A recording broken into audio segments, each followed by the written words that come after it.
2-run homer to right field. Did we ever find out if his home run hit the? It did not. It did not get out to Utah. No. It bounced just short of the iron fence, and then I think it hit the fence and ricocheted back. Okay. Inside. Game time temperature tonight 55 degrees, but the breeze is blowing. It feels like it's blowing straight in tonight. 3-1 offering is hit high in the air. Shallow left center. Out goes Gunnar Henderson. He'll give way to the left fielder, Heston Kjerstad, or that's rather Ramon Laureano.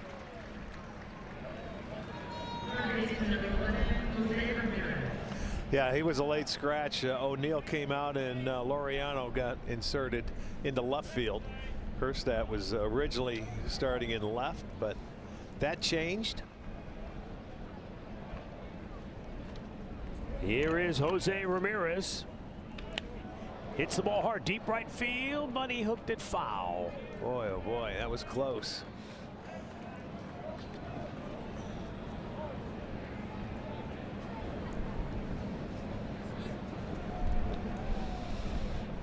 Jose passing Kenny Lofton last night into 9th place on the all-time hit list in franchise history.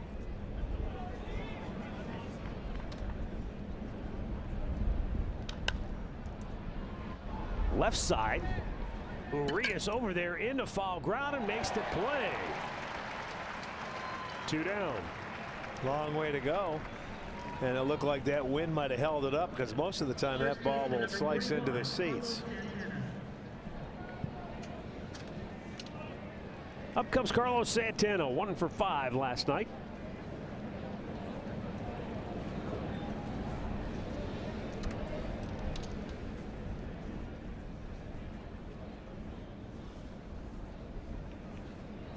Dean Kramer is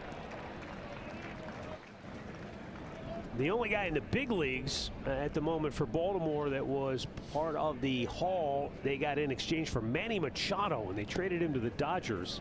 Hard to believe that was a long time ago. 7 years ago. Yeah, a long time ago.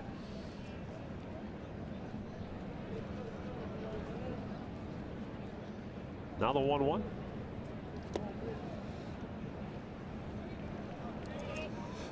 Kramer on the opening day roster for the 4th straight year for the Orioles. Last in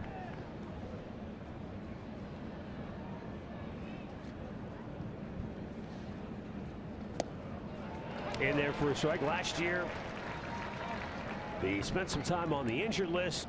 He went 8-10 with a 4.10 ERA in 24 starts. 2 years ago he made 32 starts, a career high. Santana pops one up. Slowed him down early, and he got him out with a fastball. Kjerstad makes the play. The Guardians go 1, 2, 3. The Orioles are coming to bat.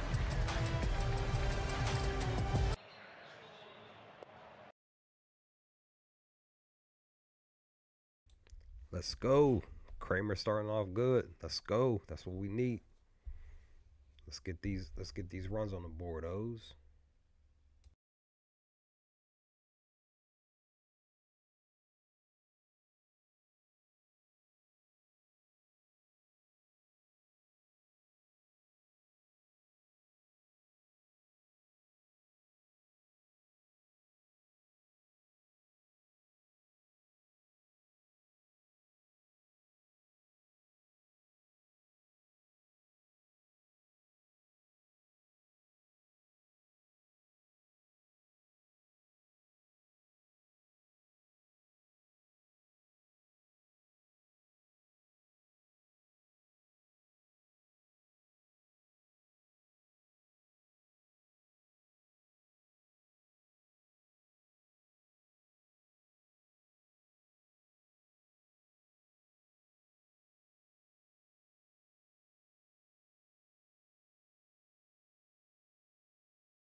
Toyota starting pitcher tonight, making his 4th start on the year. 3 of them have come on the road, but his last start in Cleveland, he got the win. He went 5 innings, gave up 3 hits, and only allowed 1 run.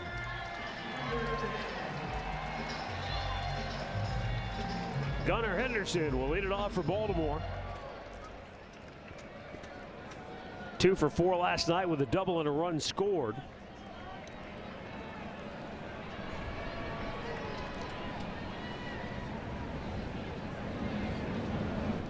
Hard hit ball to second. Schneemann flags it down and throws him out.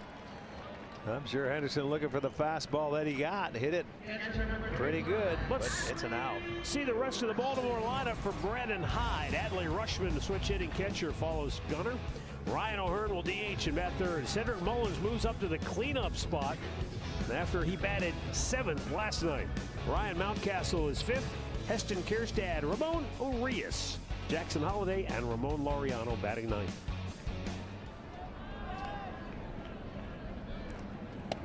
Rushman was 0 for 5 last night, had his on-base streak snapped and his 21 games without a strikeout streak snapped that dated back to last year. He fanned twice in the game last night. Swung on and missed. The Orioles know Gavin Williams has a good fastball. Right. One of the keys for him tonight, though, is to make them know he can throw his secondary pitches for strikes, because it'll make his fastball play even better. That's a good way to start, that curveball. If he has a good curveball early, then they'll have to respect that. And then that's when that high fastball may come into play. The 0-2. Tried to hold up. Did he go? They said he held up. Lance Barksdale, the crew chief, gives him a reprieve. 1 ball, 2 strikes.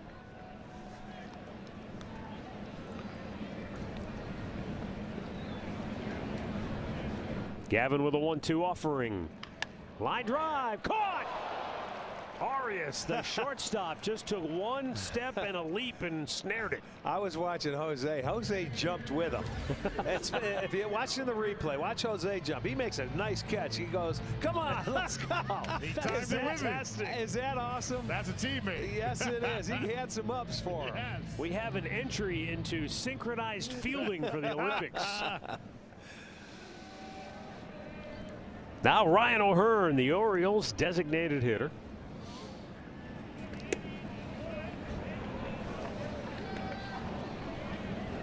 Came on as a pinch hitter last night.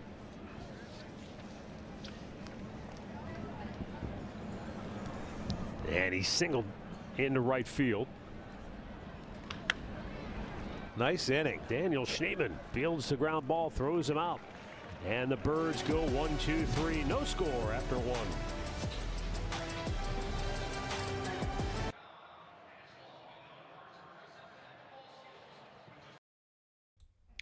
Literally thought Rushman got a base hit. It was right there, but didn't get it. Oh well, moving on. Kramer gets some strikeouts. Let's get to the bottom of the next inning here. Get our batters back up.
Bark at the Park night here at Baltimore.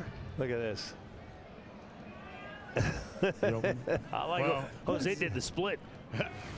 Craig Albanese comes down usually in between innings and tell guys good job in the infield, but he came down this time, and all Jose was telling him about is just how high he can jump, showing everybody, I jump with him. Kyle Manzardo leading off for Cleveland here. Second inning, no score. He checks, and it carved the outside corner. Arch, anything different you see in Kyle Manzardo over the last week? You know, it varies, you know, every series. He's still being patient in the batter's box. He's taking walks. Got robbed of a double yesterday down the line. Down the line he did. You're right. And, you know, you need something like that.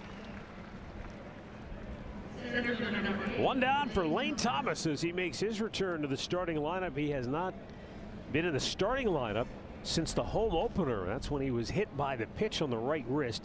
Made his first appearance since that game last night as a pinch hitter. Played late in the game defensively after he pinch hit.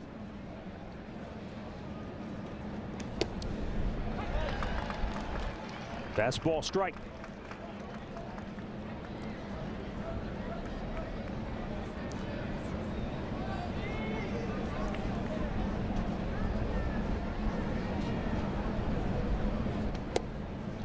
Well, he's put two pretty good pitches on the outside edge.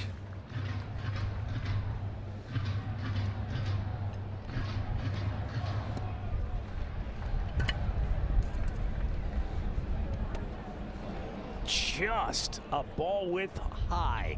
Dean Kramer thought it was strike three. Well, that could have went either way. There's no doubt. If he would have called that a strike, you couldn't say much about it.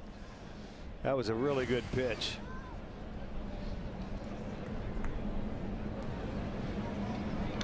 Bounding foul, third base side. Heads up. I would imagine too, for a catcher, that's the hardest one to frame, because the umpire gets such a good look at it at the top of the zone. You can't, you know, you can't knock it down. Yeah. Now the 1-2. Got a piece and stays alive.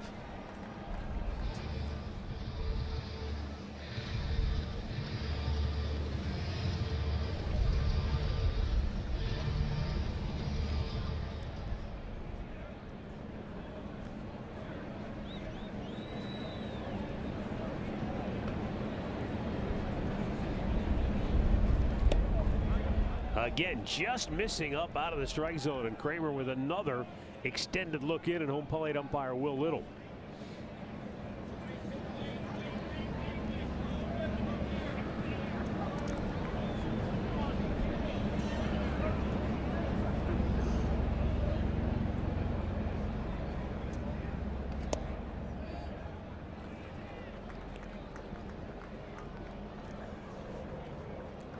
He's missed with a couple of really close pitches.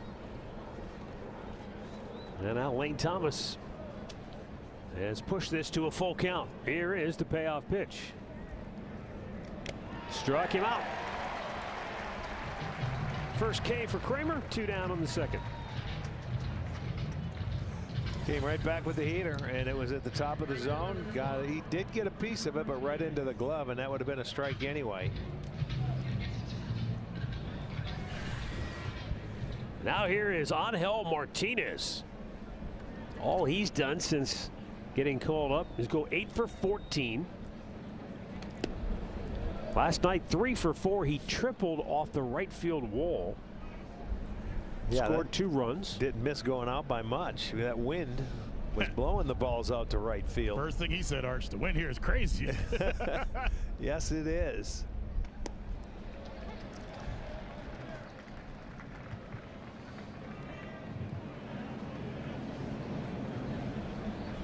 We're coming in today, and Jim Palmer told us this is the windiest that he's ever seen in this park. Popped out a play to the left. Well, JT McGuire, who the outfield coach for the Guardians, he grew up here. This is his home park. Said he came here as a kid his whole life. You know, he's never seen anything like last night, so he's not the only one. He said this is his home park. Never seen anything like it. And he said humid, hot. He's used to that here, not what we had last night. Yeah, well, normally we're here in about June.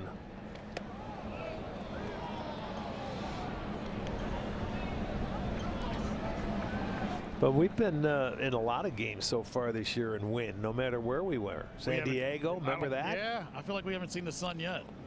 Matt told me tomorrow's going to be the day.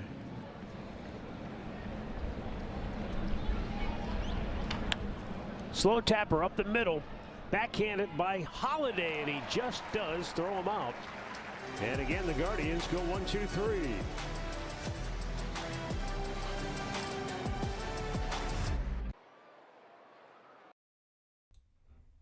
Slow and steady. Kramer's handling business. We're making the magic happen. We just need our batters to get runs on the board. Let's make this happen in this inning here.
Got our Bet365 betting odds. If you were a betting man, you probably would not want to bet against Cedric Mullins. The Orioles cleanup hitter tonight leads the team in batting average, homers, runs batted in, runs, hits. You want me to stop? Yeah. He's second in the league in runs batted in with 17 of them. You don't have to, because Andre couldn't believe where he was sitting in the lineup last night. And I said, well, you may see him move or hit. I didn't know he was going to go to cleanup. Yeah, well, why not? He's got all the RBIs going. 97-mile-an-hour fastball evens the count at 1-1. I certainly would have done the same thing. Move him up. Get him some more at-bats.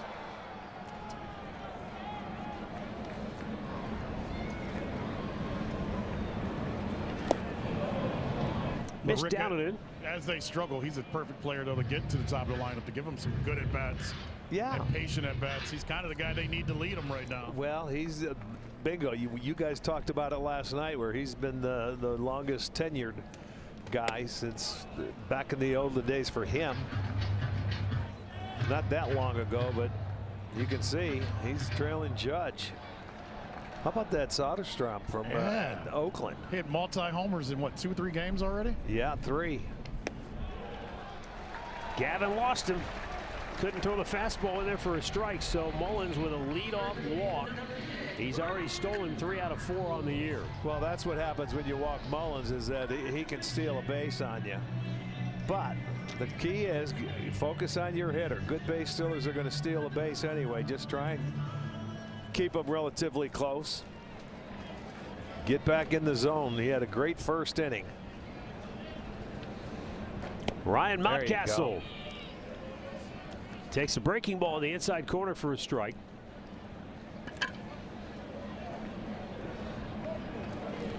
Mountcastle, I believe Mountcastle and Cedric Mullins have been in the organization the same amount of time, but Mullins has been in the big leagues longer than Mountcastle, who was a first-round pick a decade ago. Wow.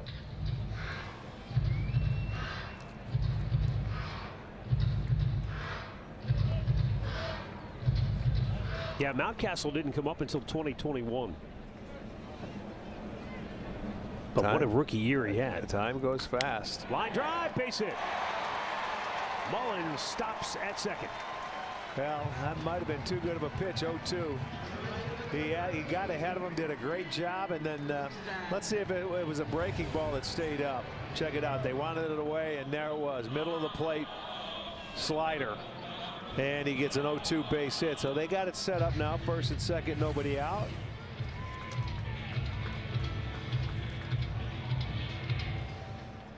Now Heston Kjerstad.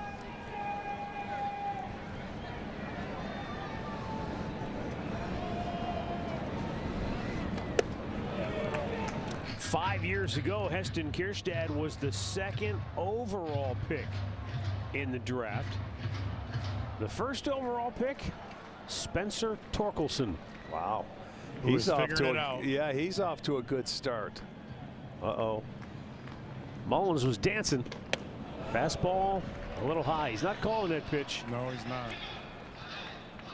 Yeah, you're right.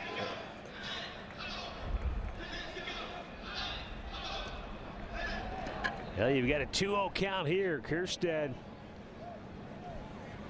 is zeroing in. Gavin needs to throw a pitch for a strike, and he blew it by him at 98. That's what he did. He started to go to home plate when he was still looking back at Mullins. He wasn't going to give him the one look and go again.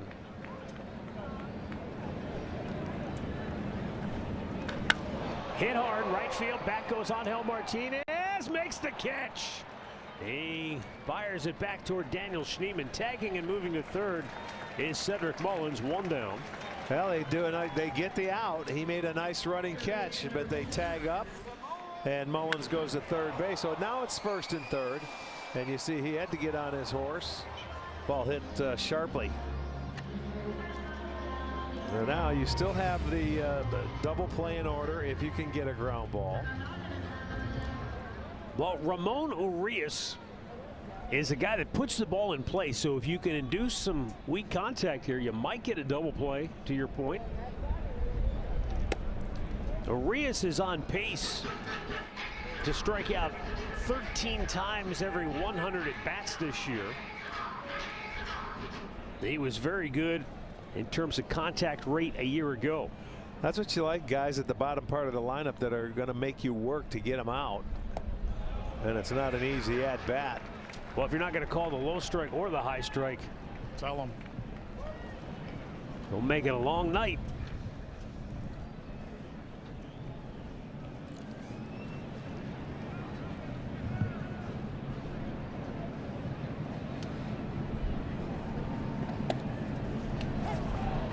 Had to call that one. It was right down the middle.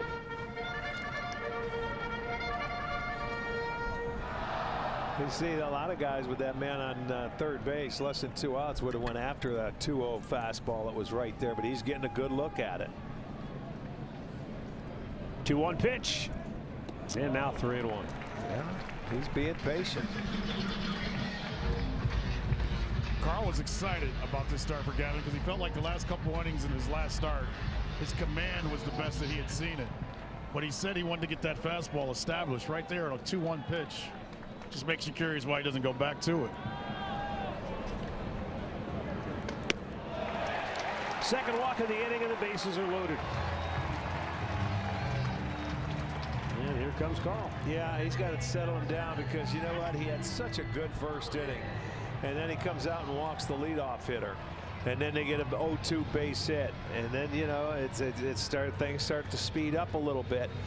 Carl's got to come out and settle him down. Look, you're still one pitch away from getting out of this inning. You get a ground ball, you get a double play. Jackson Holliday will be the batter, left-handed hitter. Now here's a great example of scouting. All right, so Jackson Holliday started the year 10 for 30. He's currently 0 for his last 17. So as you game plan for him, you got to wonder, is he the 10 for 30 guy tonight, or is the over 17 guy tonight? Let's go after the over 17. That's what he's done recently. I'm sure they looked very closely at how Toronto pitched him in their previous series. But right now, Gavin needs an out. The infield is partway in. Bases loaded, 1 out.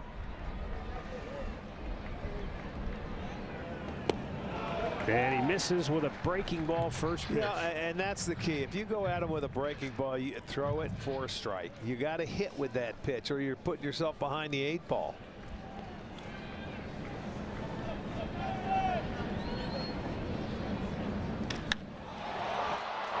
That is deep. Back goes Lane Thomas, away back and gone. A grand slam.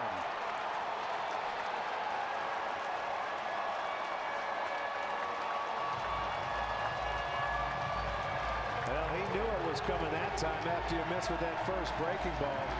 He got the fastball out over the plate. He stayed on it. Hit it to left center field, and it is a grand slam. Let's see. The breaking ball away.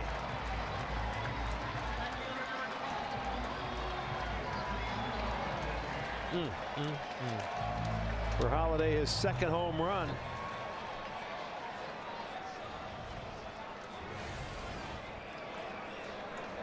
That snapped an 0 for 17 slump for Jackson Holiday.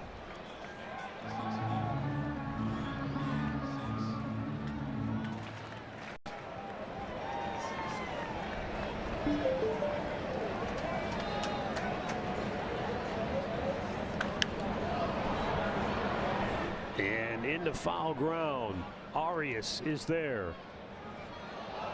Had a little trouble with it, but held on. 2 away. He stayed with it. Nice catch. You know, that grand slam kind of falls under that category. You know, if you're going to get beat, make him beat your best pitch.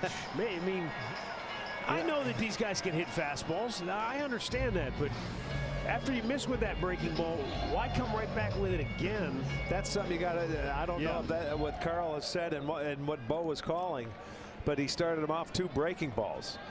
You know, anybody can hit a fastball, but you got to throw yours when it's 97, 98.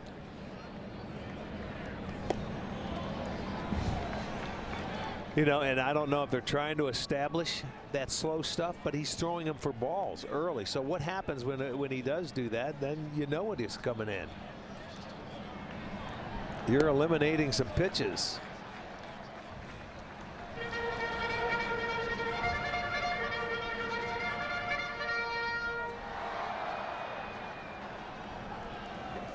Now the 2-0 pitch.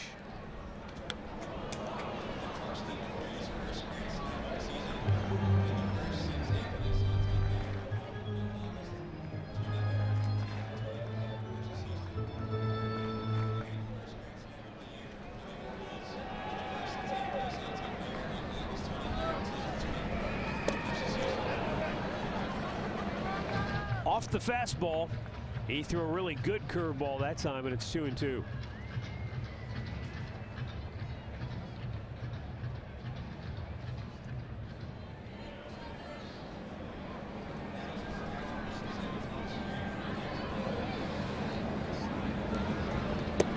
A long second inning finally comes to an end, but a grand slam has the Birds flying high in Baltimore, 4-0.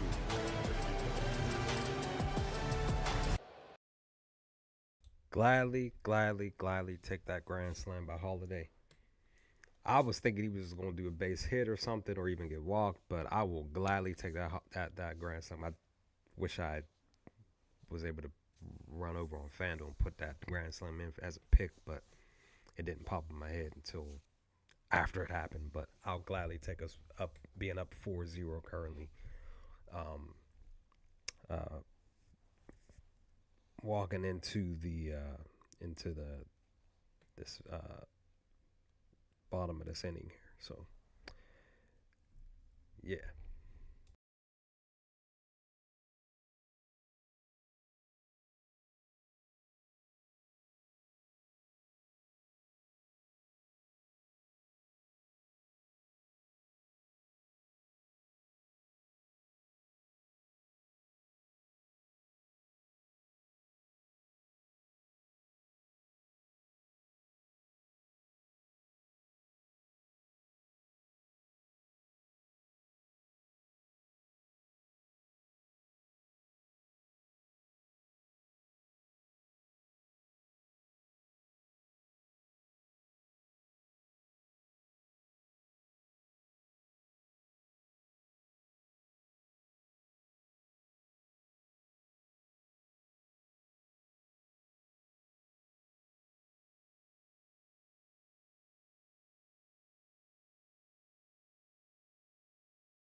Breeze. This offer is only available at CLEGuardians.com.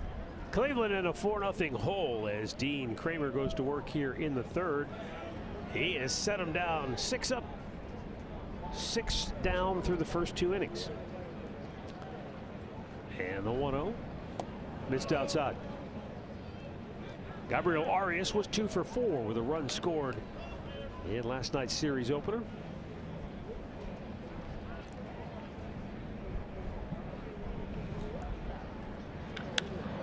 Hit a long way to center. That goes Mullen, still going back. Going. You can kiss it goodbye. Wow. Gabby Arias with his 4th home run of the year as he launches one to straightaway center field to get Cleveland on the board. It's 4-1. I like it. One swing of the bat and you're on the board. He got a breaking ball, and we're going to see the extension he had. And I mean, he has shown some really good power early in this year. Watch when he stays back and just hits that slider right down the middle, right out to center field. Did not try to pull it, and that's to the big part of the ballpark where the big boys hit him. And they are on the board. So Arias. Bo Naylor pulls it over the back. It's a fair ball. Mountcastle with a slight misplay, but recovers in time.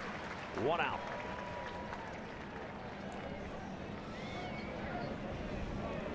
I always think about the late great Tony Gwynn, who talked about timing.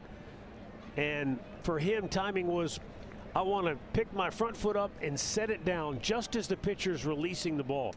And you could see Arias, he got that foot down, and then he was able to just wait on that breaking ball, and then he unloaded on it. And he did not get it away. He left it on the plate, and he took care of business. That's what they say. Hanging sliders go a long way, and there it is. Watch the foot come down and watch the swing and the extension through the baseball. That's pretty. It sure is. His 4th homer. Schneemann rolls one, backhanded this time by Mountcastle. 2 down.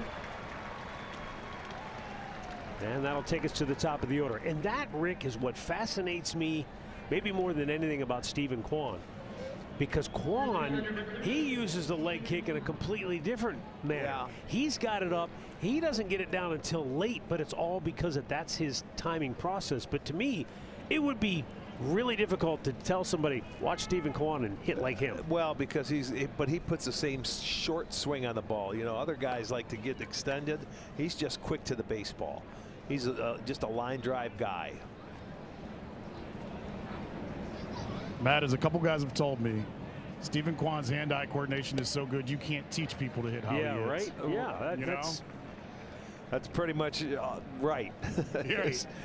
Don't teach kids to hit like him because he's got some special stuff that God But I gave mean, him. he sees the ball so well. He knows his strike zone so well. Or as a coach once told me, Andre, we can't put in what God left out. Perfect. Yes.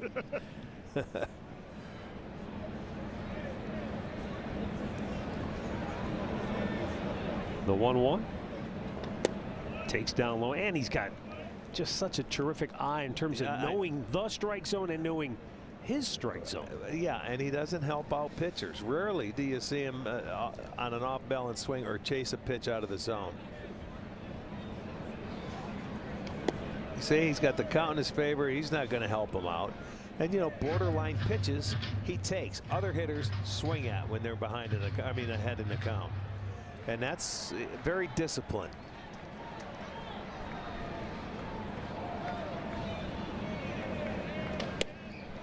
Okay, he wasn't looking there. He gave him that one.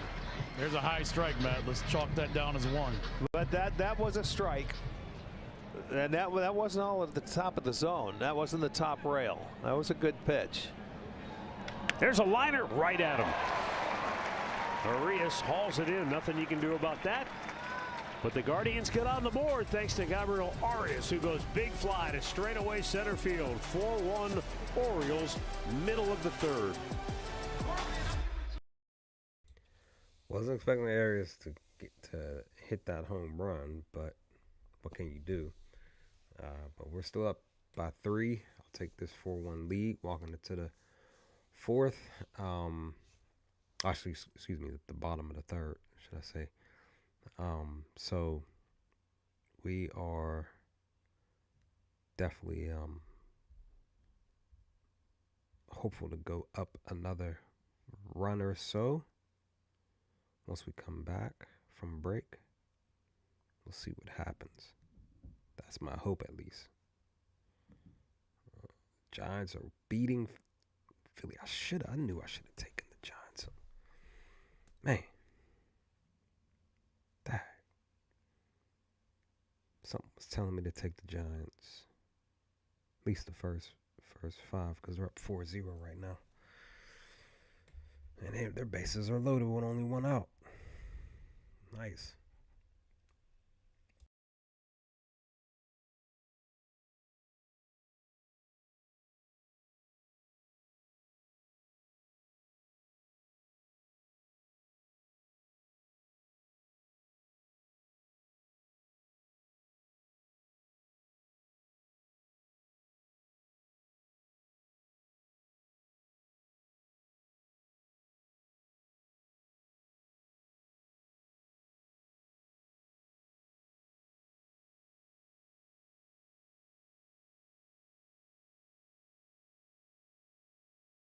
Allen went 5 2/3 scoreless, and the Orioles didn't do a lot in the clutch. They did get a couple of runs late, but already here in the early going, they get the big grand slam in the second inning, so that's a monster hit early in the game for Baltimore. Yeah, this is where the big rig has to come back and have a nice quick inning. Get the bats back in the dugout. Adley Rutschman leading off, takes a strike.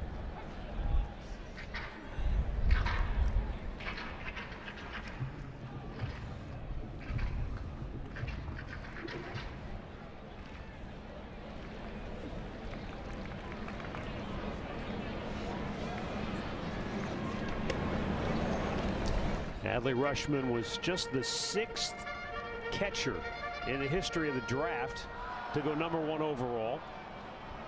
Joe Mauer was the last one back in 01. Center field. Lane Thomas makes the catch. 1 down. And that'll bring up Ryan O'Hearn.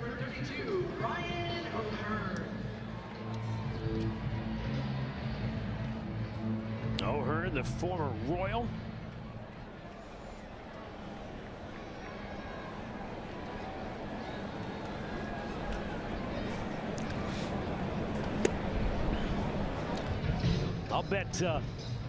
I'll bet Ryan O'Hearn's dad watched you play. His dad was one of 7 kids, and he and his brothers used to go to County Stadium all the time. Oh yeah? In fact, they were beer vendors. The brothers O'Hearn were beer vendors at Old County Stadium. But they got to drink what they didn't sell. They were young, Arch. Yeah.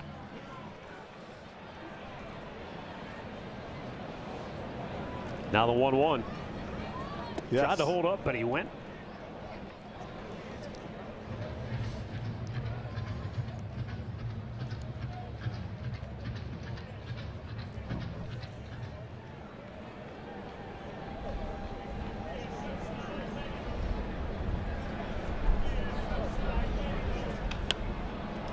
That slices out of play. O'Hearn is that guy for Baltimore that he plays pretty much exclusively against right-handed pitching. Yeah, they brought him back. I mean, they picked up his option because he's a good left-handed bat for him. He fit perfectly in this lineup after struggling in KC for so many years. Well, a much nicer ballpark to hit in for him, you know, towards right field. And 318 looks good. And you know, you got a lot of young hitters that get on base and they can run. So yeah, it helped him out a lot. Line drive, base hit.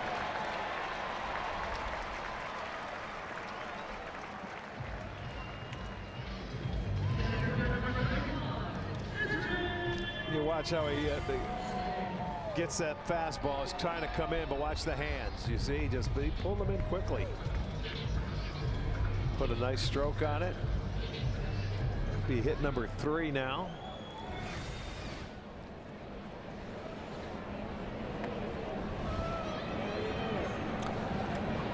And Cedric Mullins looks at ball one down low.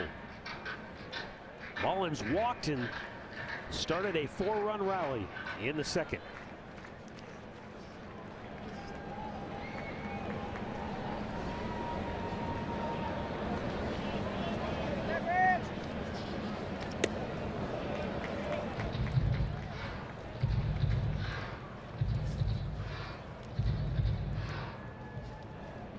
That's a borderline pitch, but it is just not getting called by home plate umpire Will Little. Well, yeah, then you have to make an adjustment and try and get it downstairs. Don't even look at the top part of the rail. You got to execute it and try and get it down, because he's thrown a lot of off-speed pitches tonight to this point. Get that fastball down. That one was in there.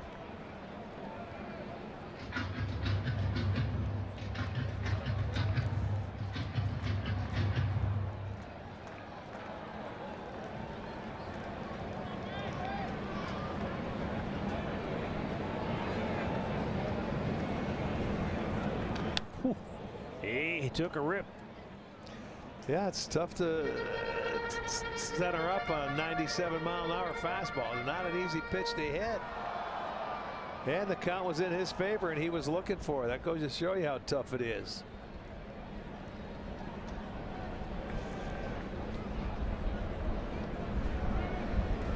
Here is the payoff pitch. To throw to first instead, and diving back quickly was O'Hearn.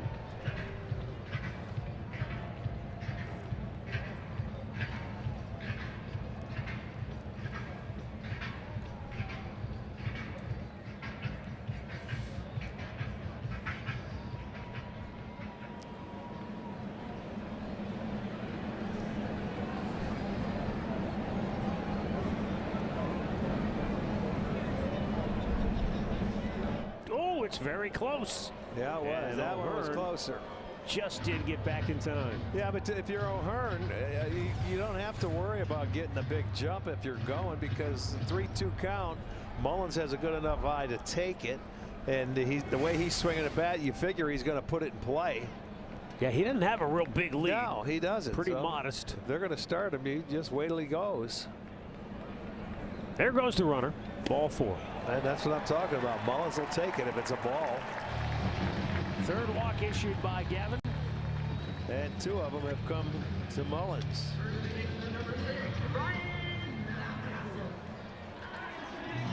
And Ryan Mountcastle coming up. He singled and scored last inning. Yeah, he ended up getting an 0-2 pitch, a breaking ball that he left middle of the plate that he took advantage of.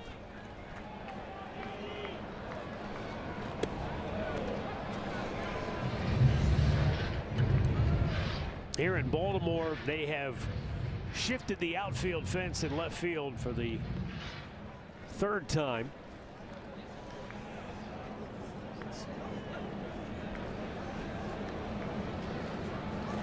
Three years ago, they moved it way back. And then they moved it in, and now they moved it in a little bit more. Ryan Mountcastle is the guy who's been the most penalized. He's lost at least 11 home runs in the last 3 years.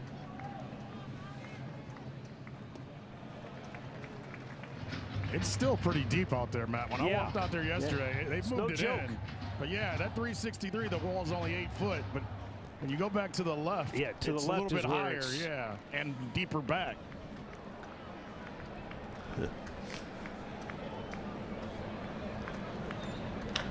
Slow chopper up the middle. Schneemann tags the bag, throws to first. In the dirt, but Santana somehow hung on to it. It's an inning-ending double play. So the big rig gets out of a big jam in inning number 3.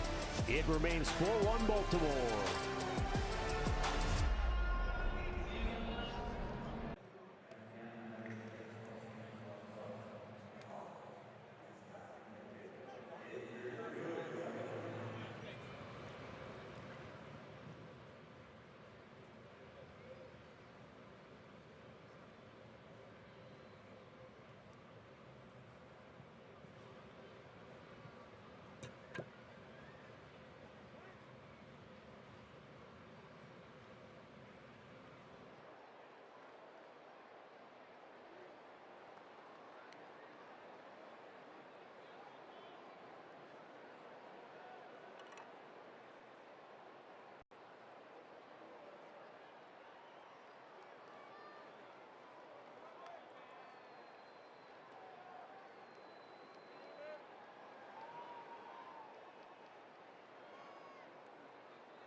4-1 Baltimore as we go to the 4th inning. Jose Ramirez will lead it off for Cleveland. Dean Kramer has given up 1 hit, and that hit left the yard. A home run by Gabriel Arias leading off the 3rd.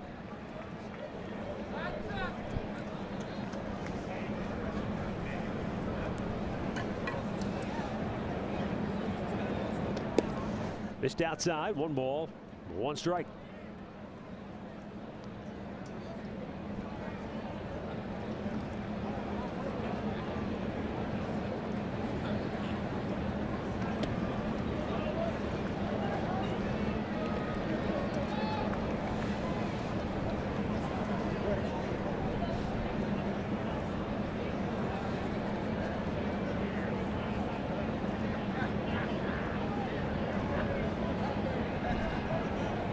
Kramer just started into his one-up as the clock was about to hit 0. He tried to wait as long as he could, but I'll tell you what, Jose was ready for him. Come on, he tried to sneak a heater by him inside. No, no, no.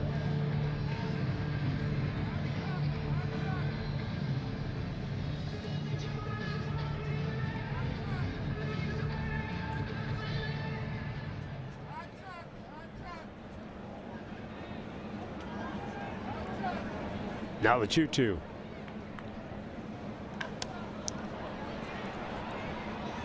Just a little out in front of it. Yeah, he's starting to slow it down on him.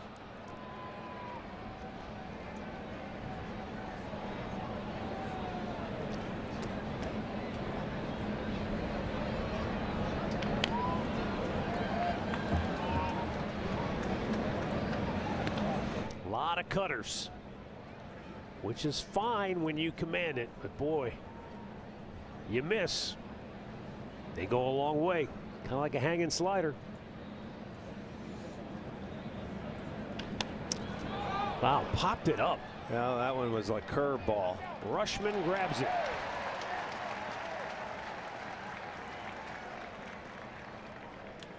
Talked about the Camden Yards and the evolution of the ballpark. So in 2022, that's when they moved the fences way back. And all of a sudden, they went from giving up the most home runs in the majors to down near the bottom. It was tough to hit one out of here for a couple of years. They feel like Mike Elias, the general manager, said we overcorrected when we pushed the fences all the way back in left field. And then last year they brought him in, and now this year they've they feel like now they've struck the right note now. Now, well, for right now, when you look over into that left field corner, we'll get back to that in a second. One of the interesting elements of the reconfiguration is you see that line at the 373 mark. Right. To the right of that, that's a home run. To the left of that, if you hit that, it's in play. Right. So it's kind of an odd, because that's an angle. So for the left fielder, should a ball go down the line and hit off of that, you've got to be aware that that's going to ricochet back towards you. So if you go too far into the corner, it could kick by you. The rule is the center fielder has to come over and help anything down in the corners. Because just for that little angle and right that's there. not the fair foul line. There's a ball hammered in. Handcuffed Holiday. I'll say. Carlos Santana, that ball went inside out on Holiday. They might have been a little knuckleball he hit it so good. Let's check out the real speed first. Boom, that got on him. That had some movement. Carlos stopped like he was going to catch it. But that ball, you know, there's sometimes that ball can be doing something in the air. I mean, it knocked him over. That was hammered. That's a base hit for Santana. And Kyle Manzardo steps to the plate.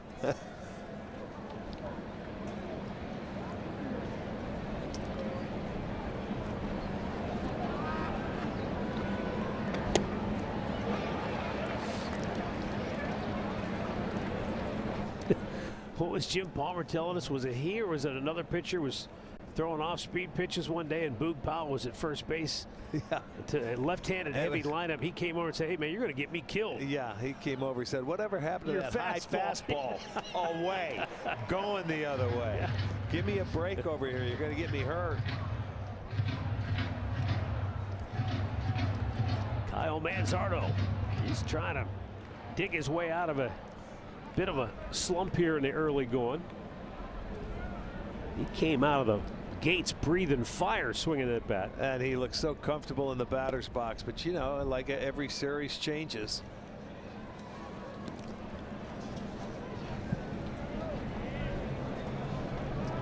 He's got to get rolling because, you know, he's sitting in that number 4 hole a lot. And, you know, with runners in scoring position, although he hasn't had it in a while, but he's got to start getting rolling, get some RBIs. Takes the ball in the dirt, 2-2. Manzo 0 for his last 15. And you remember when we were talking about him in Kansas City, how comfortable he looked in that batter's box. He was taking pitches and he, you know, wouldn't even offer at some of the things. So he's got to slow it down and stay behind the baseball and get it back together.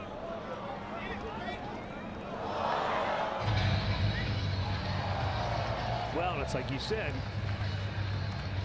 where you are from series to series can change from week to week, because the different teams pitch you differently. You know, they have their own plan of attack. Ouch. You don't want to do that. Yeah, I'm sure the Orioles went and at least looked at how the Royals pitched Manzardo, and the Pirates will be looking at how the Royals and the Orioles pitched against Manzardo. I mean, it just keeps going. That's something off speed, and it goes right off the foot, the front foot. Ouch. Yeah. Santana's at first with 1 out. Guardians down 3, 4th inning. 2-2 pitch. High fly ball to center. Mullins has plenty of room. 2 down. Well, it's an ALCS rematch when the Guards take on the New York Yankees in a 3-game series. That'll be Monday, Tuesday, and Wednesday out at Progressive Field.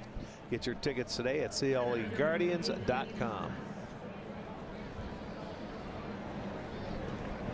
Lane Thomas struck out his first time up.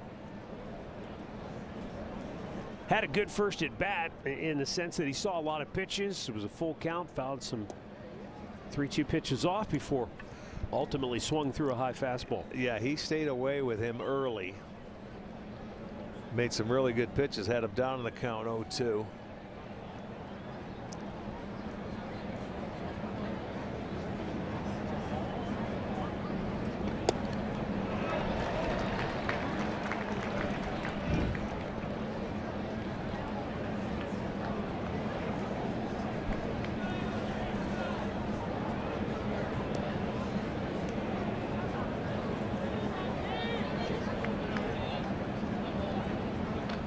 Fouled right back. Lane Thomas made his money for years just up the road in our nation's capital with Washington.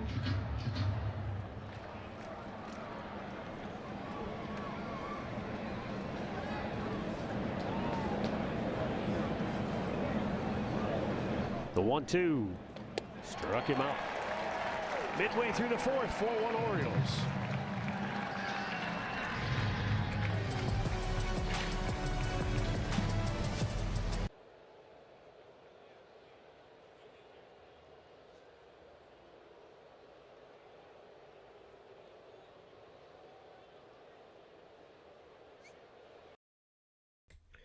Kramer's doing a good job, really good job. I'm enjoying this. I'm liking this. We just need to get more runs on the board. So let's make the magic happen in this getting ready to be 5th inning. See what happens.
Guardians TV presented by Progressive. Bottom of the fourth inning, Baltimore on top 4-1. Heston Kierstad will lead it off, fly to deep right field. His only time up. Gavin Williams gets a line drive to left for out number 1. And that'll bring up Ramon Urias. Kwani had him played perfectly out in left field.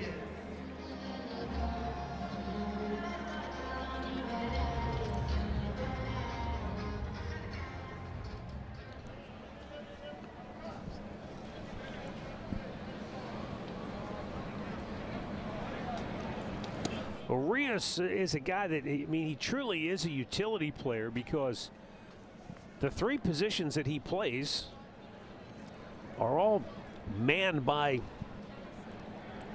better players. Baltimore's guys, you know, like Gunnar right. Henderson's the shortstop. He's Right. not taking many days off. Jackson Holliday's the second baseman. Yeah, he gets spelled against certain left-handed pitchers, and Jordan Westberg's at third. So Yeah. tough for a guy like Urias to get his playing time, but the way he's swinging the bat so far this year, they'll find spots for him. Yeah, when you get the opportunity, I mean, you got to go out there and do it. Think about back in the days when they had guys like Brooksy or Belanger and the guys they had. Not many guys got a chance to play back then either when they had some really good teams.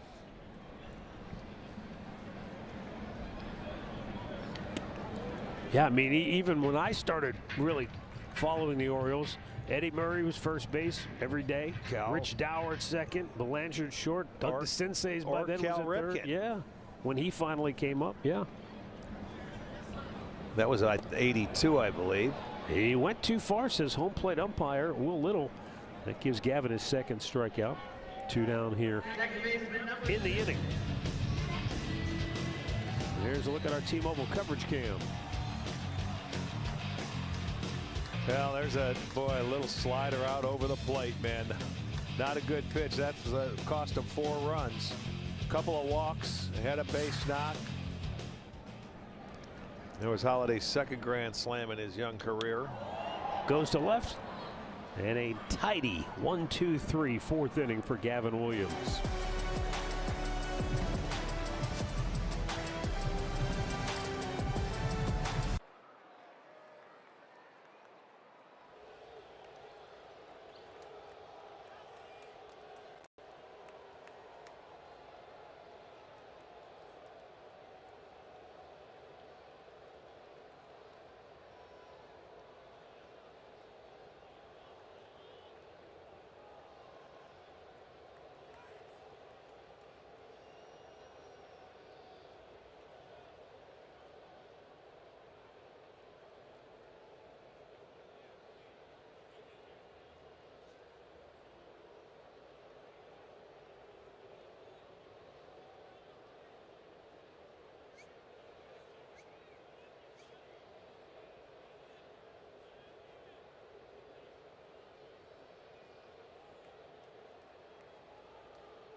Well, family value packs presented by Cleveland Clinic Children's includes 4 game tickets and $40 of loaded value to use on merchandise and concessions out at the ballpark, all for just $99.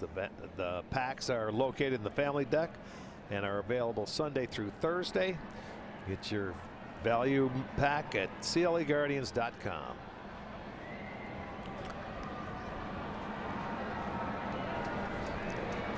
Dane Kramer begins the 5th inning, just over 60 pitches on the night. Angel Martinez got after it, but he pulls it foul. Grounded to second, his only time up. Dean Kramer is doing exactly what the Orioles needed him to do so far tonight. He's given up just 2 hits, the only 2 base runners. They've been wearing Mountcastle out over there at first. Our Miller Lite moment takes us back to the 3rd inning. Gabriel Arias leading off, and kaboom. Yeah, straight away to central.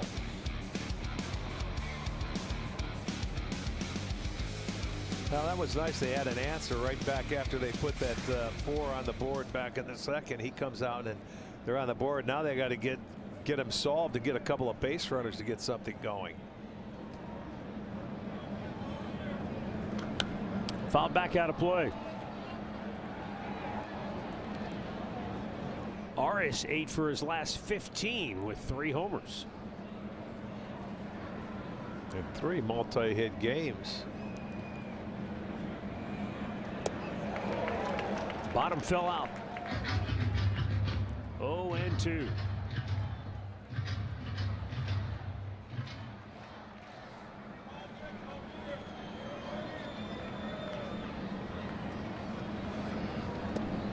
Low and away, 1 ball, 2 strikes.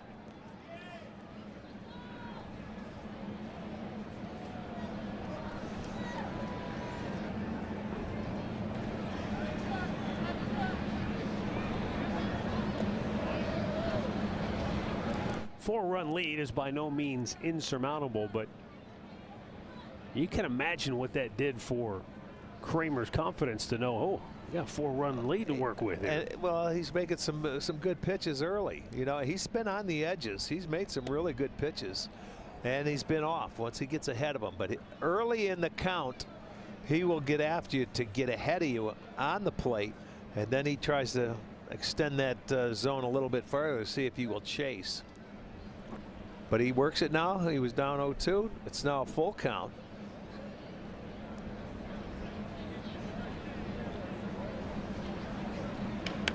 Tops at foul. Ran the heater inside. Arias has drawn 4 walks, but for the most part, Rick, he wants to hit his way on. True. And he'll learn the pitches that he can handle and he can't handle.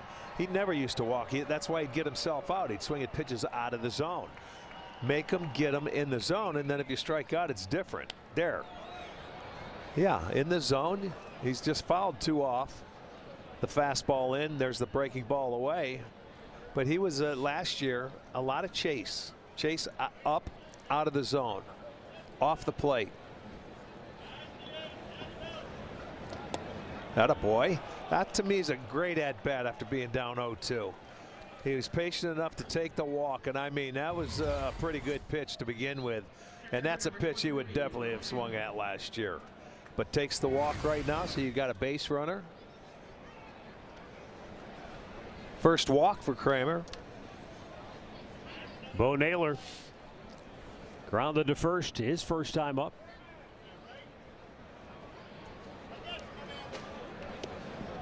Rick told you they've kept Mountcastle busy over there. He's had 3 assists already in this game.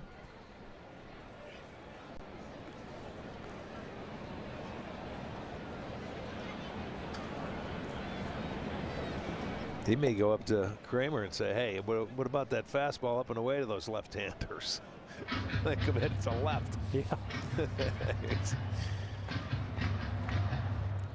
Well, you thought maybe second time around the Guardians would have maybe a different approach or have figured something out, but it doesn't seem to have materialized. Well, there's that hole is open now.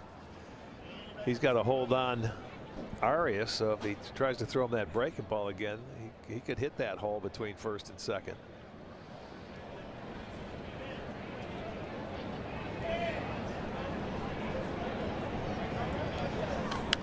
Out of play to the left.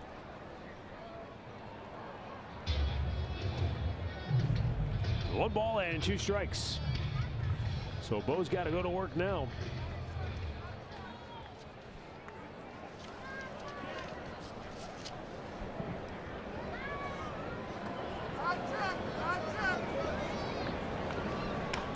Line drive and a catch made by Henderson. He had to really get after it. That ball was tailing away from him. Two down. And able to run it down. Let's see if he inside outs that ball. And it looked like it had enough, but it stayed enough for Henderson to make the play. So he gets it for the second out.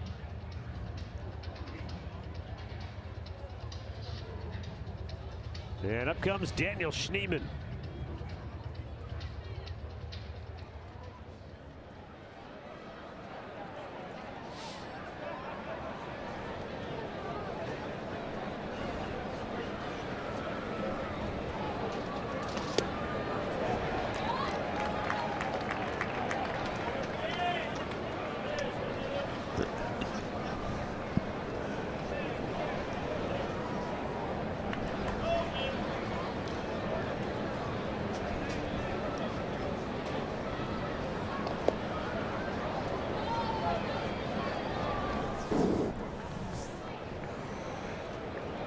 There you go. 13 first pitch strikes out of 18 batters faced. That's pretty darn good.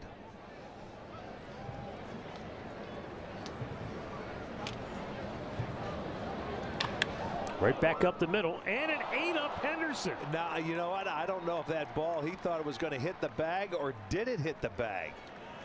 It was awfully close, and it surprised him. Let's see if there was any spinning. I'll tell you, it looked like it hit it from our vantage spot, and see what happens. Right up the middle. See how that ball jumped up on him? I don't know if it hit the dirt or the base. Oh, it hit the base. Yeah. I think it did anyway. It looked like it. So that's got to be a base knock. So first and third, two down, an opportunity for Stephen Kwan here. Yeah, see if you can do it with 2 outs. Got the right man at the dish. Wow, they charged him with an error.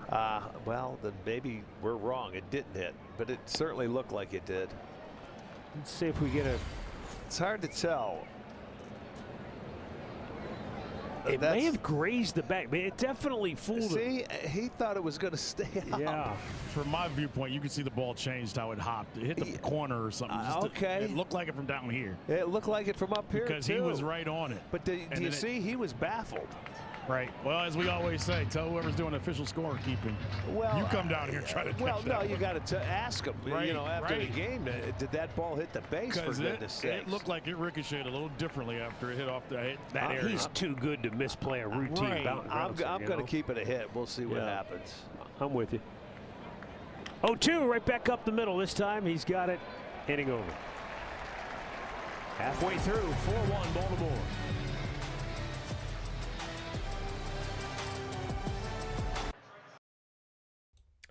I'll gladly take it because that was a wild spot there.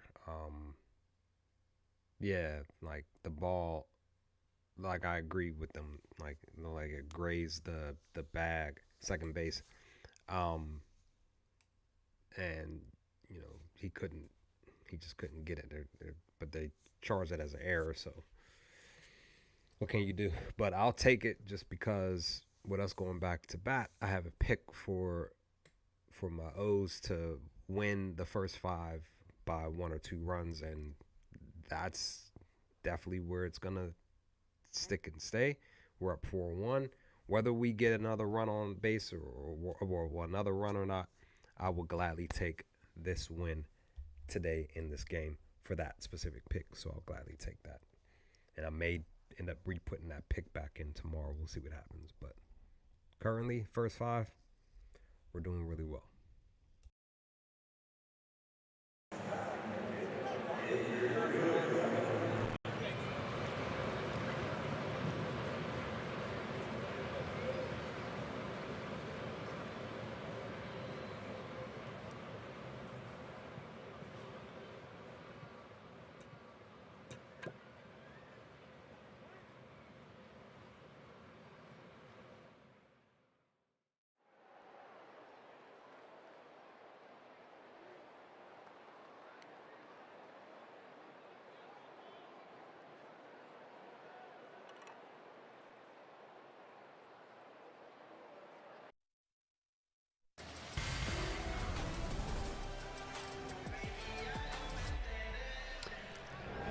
4-1 Orioles as we go to the bottom of the 5th inning. Rick, it was a 5-batter stretch for Gavin Williams. He walked 2 and gave up the grand slam. Outside of that, he's pitched really well, but that was one really bad stretch for him. He had a great first inning, minimal pitches, comes back, walks the leadoff man, and then an 0-2 base hit, and then it sort of unraveled him after that. But he's doing what he has to do since then, which is put up zeros, give your offense a chance. On the other side, though, Dean Kramer's been very good. Yeah, well, you put up another 0, get the offense in. They had a crack at it last inning with 2 outs. Routine fly ball to center. Lane Thomas camps under it. 1 down. Since the grand slam, only 1 hit allowed by Gavin Williams. Back to the top of the order, and Gunnar Henderson 0 for 2. And they did change that to a hit. You and I didn't change it. It was a hit. Yeah, right. They changed. I didn't change it either, Arch. That's what I'm with saying. you. I'm Team Arch. They finally realize it. Read a great story about Gunnar Henderson. Well, what was that great story? Tell us that great story about Gunnar Henderson. No, we talk about 2020 and how players didn't get to play. He went down to their site. Remember how every team had a site in 2020? And they basically worked on his swing and changed his swing during 2020, and they let him get as many at-bats as he needed to. It changed his whole life because he went from a guy that had a hitch in his swing, and they end up putting him on a machine when they were throwing 95, Arch, to teach him how to hit fastballs in the big leagues. A year and a half later, he got to the big leagues, and he hasn't gone away. Well, he hit a lot of fastballs, didn't he? Yes, he learned all that 2020 year how to become a big leaguer because he came from a small school in Alabama, hadn't played a lot of top competition, and they feel like they took advantage with him and the man at the plate by using that. I can't remember the name that they used it in 2020. Right. But we all had them, and that was how they feel like the they got. Alternate site. Thank you. The alternate site is how they feel like Rushman as well as Henderson became the players that they are. But now they were both high draft picks, but they had things they had to work on, and they worked on them in those alternate camps. That's good info. I mean, to see those 2 guys of all people come up and turn it around. And they feel like that was part of their turn as an organization as well. Well, we always felt like you know, a lot of people missed out because they didn't have the chance to play competitively, you know, during that time. I mean, they just didn't have a chance. But if you could take advantage of it like they did, good for them. But they fell in love with them because of how hard both of these young kids wanted to work. Right back up the middle. Look at the slick fielding of Gabriel Arias. He throws him out. And the Orioles go 1-2-3. 5 in the books. 4-1 Birds. Jose Ramirez leads off the 6 for Cleveland when we come back.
Well, join fellow Star Wars fans for the Guardian Star Wars Themes Night. That'll be April 30th. You can purchase a theme night ticket and get a limited edition Yoda beanie hat, plus enjoy trivia and photo ops throughout the game. You can only get the beanie with a Star Wars theme night ticket. Jose Ramirez leading it off for the Guardians here in the 6th. 4-1. Baltimore leads it. Dean Kramer missed outside, ball 1. Prior to tonight, he pitched more like Cosmo Kramer. Gave up 14 runs in his first 14 innings of work, but tonight, Rick, he's been on the edges. Yes, hasn't he made has. a lot of mistakes in the middle of the plate. Well, in his last start, though, I got to say he went out into that desert and the Diamondbacks got him. They hit 3 home runs off him there and took advantage of it. But he's been very good tonight, moving it around, staying ahead of the hitters. First time he's fallen behind a lot, and you'd just like to get that leadoff man aboard one time and see what happens. 85 pitches. Kramer nearing the end of the line. They've got action in the bullpen. Jose couldn't help himself. 2-2. Yeah. Well, he knows if he can give him one more inning, that'd be 6 innings. That'd be just fine for him.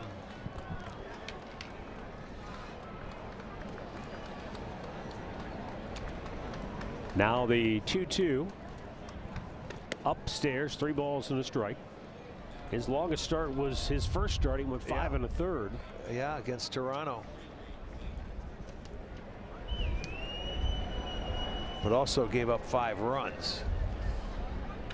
Just reached out and poked it into left field. Now, how about that for an at-bat? There's your leadoff man aboard. Attaboy, Jose. He just stayed and took what was given to him right there.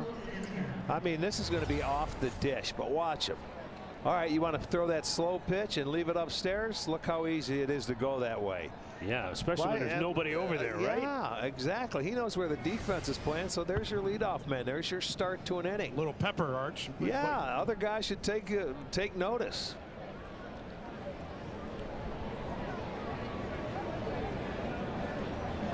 Santana looks at a ball down low. Brian Baker beginning to warm up with a little more vigor. Yeah, you would think so. Yeah. He's not going to let him go deep, you know, with only a 3-run lead.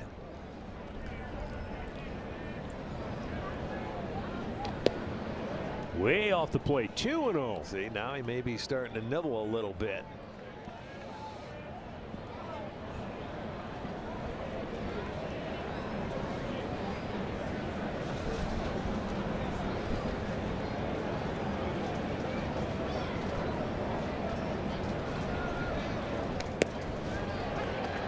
Wow. Helped him out. Yeah, he sure did. That was about a ball width off the plate, at least as it looks on that box, but not one you want to swing at, that's for sure.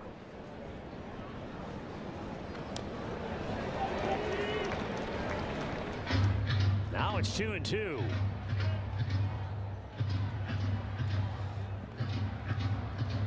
And that's normally the case with a guy like Santana. His eye is so good.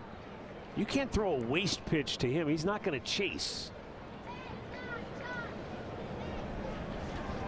Hit hard foul right side.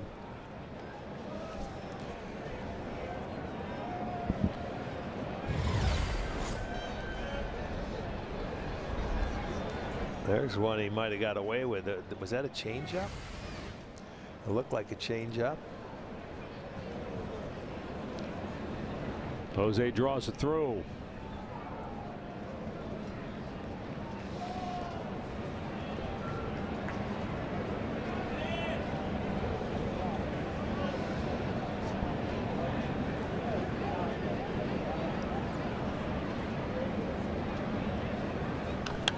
Back out of play.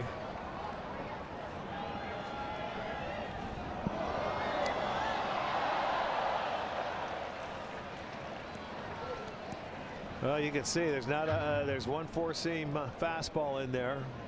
Splitter, sinker. Most pitches he'd thrown in a game prior to tonight, 88. So he may be, quote unquote, emptying his tank right here against Santana. And wouldn't be surprised if this is his last hitter. Yeah, he knows better, man. He's at the end of the line, and he's going to give it everything he's got. He's going to empty the tank. They pitched out, and Santana Wow. able to lay off, and Jose He didn't run. You know, and he looked in. He looked in. He might have saw it. He might have been able to read the signs. They wanted to pitch out thinking he was going to run, and to do that 2-2 to force it 3-2 is something strange. I think Jose picked something up there.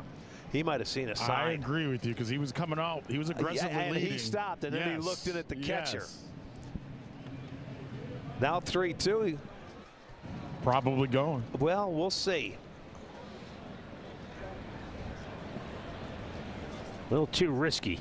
Yeah, you don't want to. You can't make it out down 3, and they don't want to run themselves out of an inning. But he gets the first out. He came back and did throw a strike after a 2-2 pitch out. Here comes Brandon Hyde, and that is going to be the end of the line for Dean Kramer, who goes 96 pitches. And he gets 1 out into the 6th inning for Baltimore, and he will exit with the Birds up 3. Prior to the game, Andre Knott caught up with JT McGuire, who coaches the Guardians outfielders. And here in Baltimore, because of the new dimensions in left field, it's a different left field. And here's what he had to say about how you play it out there. The odds of a ball hitting that section are pretty slim, but mostly what we're looking for is how the ball plays off at different angles. So if you notice right down the line, the 333, it almost faces flush. Yeah. So the ball's going to kick straight back. If it goes beyond where in between the 333 and the 373, it's like almost like a 45-degree angle. So, you know, we were talking yesterday, if the ball hits off of that angle, Angel, who is playing center field lane tonight, they have to rush over in case Kwani over pursuits. That ball is going to bounce back towards more center field. So it's almost like pool angles. Pretty flush straight here, and then it kicks out at another 45 on the opposite way. The only time you're really going to see that is if a right-handed hitter really gets one good and hits it off the wall there. But yeah, I mean it plays super deep. So one of the things that Kwani has to get used to is, you know, he has more room than he expects. Right. So he's not going to run out of real estate. So you'll see that, you know, the ball last night against Adley Rutschman, like, he knew how far he had to go, and he didn't panic. Yeah, and that's a great way to go about it, man. When you look at that, the odds of getting something like that are way off the charts. Sure. You know, it's a high percentage. We'll never see one. We only come in here and play 3 games, but you have to prepare for it, and you have to have your outfielders ready for communication, and they got to hustle over to help them out if something like that should happen. You're a bit of a billiard shark yourself. Do you like his analogy that it's I do. like the pool table? Yes, I do. Angles? Yeah. Yes, I do. All right, here's Kyle Manzardo facing Brian Baker. Baker on for the 9th time this year. Manzardo 0 for 2.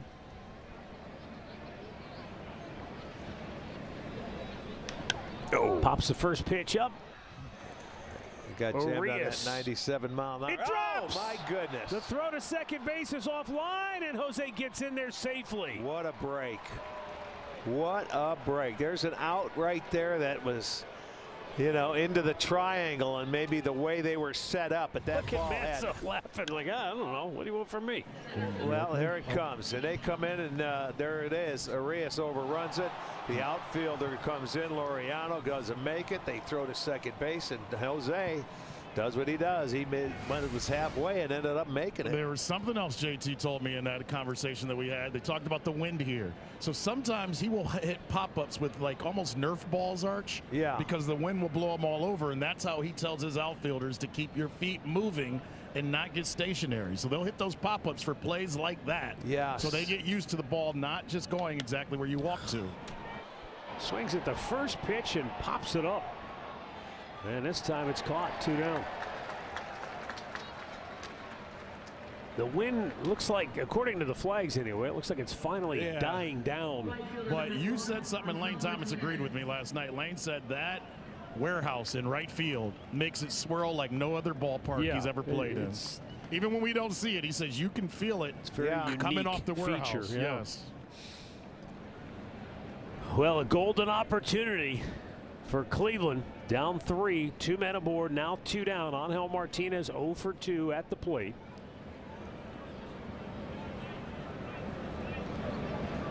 And Brian Baker chucks a high fastball, and he was caught in between 97 miles an hour. He's thrown 3 pitches, and you've had 3 swings.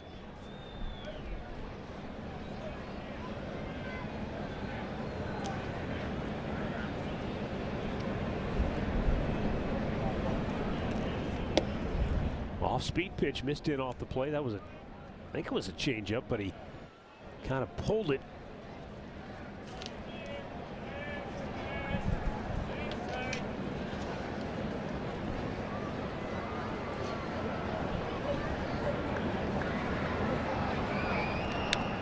He's got a good velocity on his fastball. Sure does. 97. It looks straight, but maybe it gets on you a little quicker than you think, because they haven't had very good swings off him. And he hasn't thrown many pitches. He averages 11 strikeouts per 9 innings. So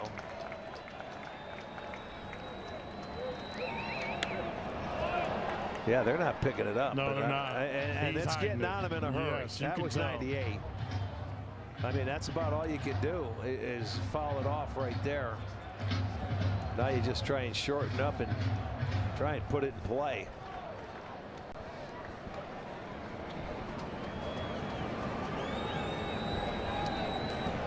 He's got the slider and a changeup to go with that. And there was There's the slider down and in. Or was that the changeup? I think that was a changeup. I wonder if he throws the kick change, because that thing's just going straight down. It's almost coming opposite arm side. Normally you think of the changeup as a pitch that fades away to a left-hander.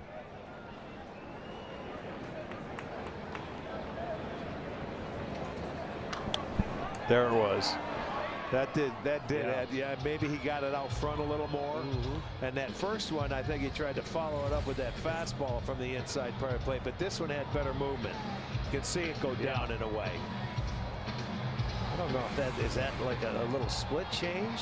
I can't see it coming out of his hand. Good battle here from Angel. Hoping to get a mistake, something hanging. Ooh. That was up a fastball. That's hanging close on that clothesline right there is what that is. I mean, that was about 6 inches above the zone. How and did he was get able. on that? Well, Wow. he did, but you see, he was pretty level. Yeah. He was short and level. He didn't try to overswing.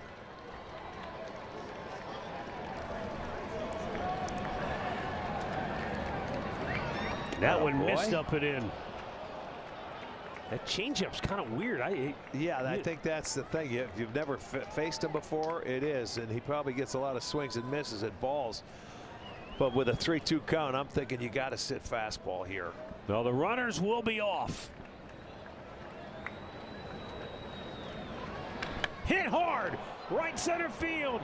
It is going back to the track, and what a catch made by Kierstead. He just saved the day for Baltimore.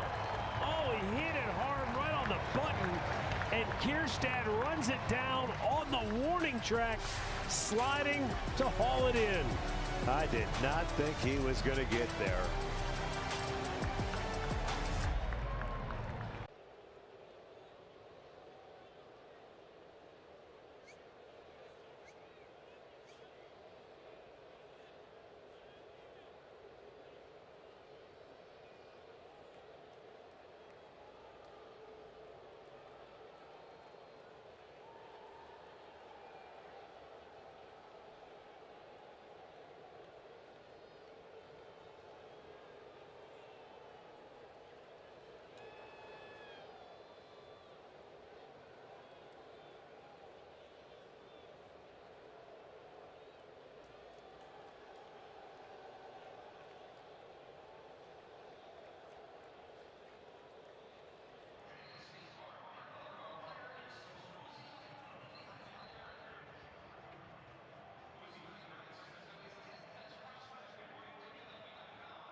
Dog looks like it should have a barrel of brandy strapped around its neck, doesn't it? Looks like he drank a barrel of brandy.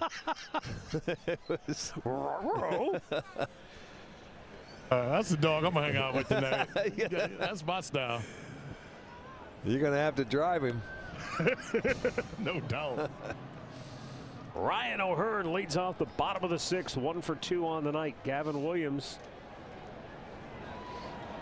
one pitch he'd love to have back, but it really wasn't just one pitch. It was just a bad sequence of hitters where he walked a couple of batters. They loaded the bases, and Jackson Holliday cranked a grand slam. Yeah, it was 2 sliders in that inning is what it boils down to. The one Mountcastle hit after it was 0-2, and then the grand slam when he fell behind Holliday and threw him another one. Yeah, the rest of the game he's giving him one hit. Right. And you know, in this game of baseball, I've seen a game where one pitch you can lose a game on one pitch, and it happens. Had that opportunity right there, but a great play to get out of that inning. Walks the leadoff man here in the 6th. Here's our progressive defensive play of the game. Yeah, I thought that ball had alley written all over it. Herstad on his horse, and he goes out there and makes a beautiful running catch, slides down, and I'm thinking to myself, my goodness, I didn't think he had a chance. Yeah, salute. Cedric Mullins squared the bunt, took a fastball strike. He's not bunting, I guarantee you that. He's walked twice tonight. It's been, for whatever reason, Gavin has not been able to throw him many strikes.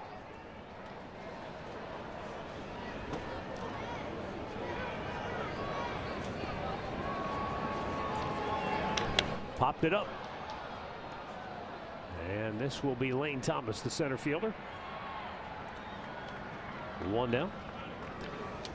Well, you can get your tickets now for the Cleveland Guardians Charities 50-50 raffle. One lucky winner will get take home half the prize. The other half will benefit Cleveland Guardians Charities. A 50-50 raffle will run through May 1st. Get your tickets at CLEGuardians5050.com.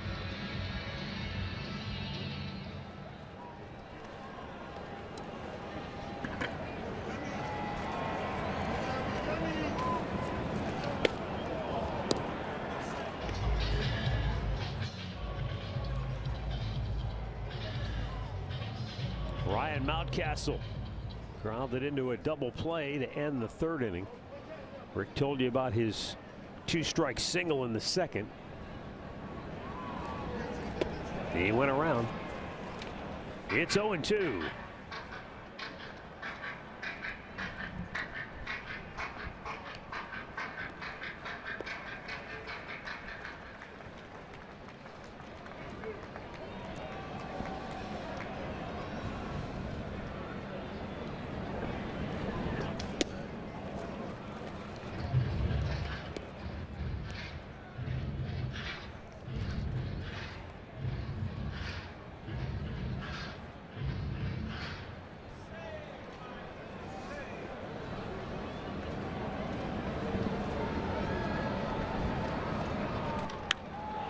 Slicing toward the corner, out of play. It was off the sidewall down there.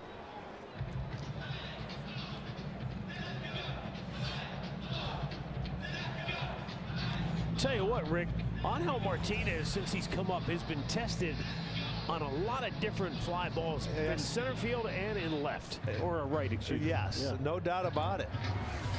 I mean, this is his 5th game he's played, and I'll tell you what, he's been up for the task for anything and everything.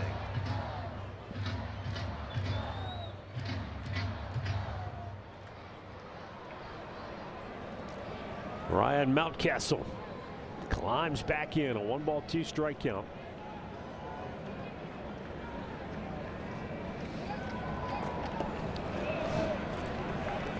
In the dirt, 2-2.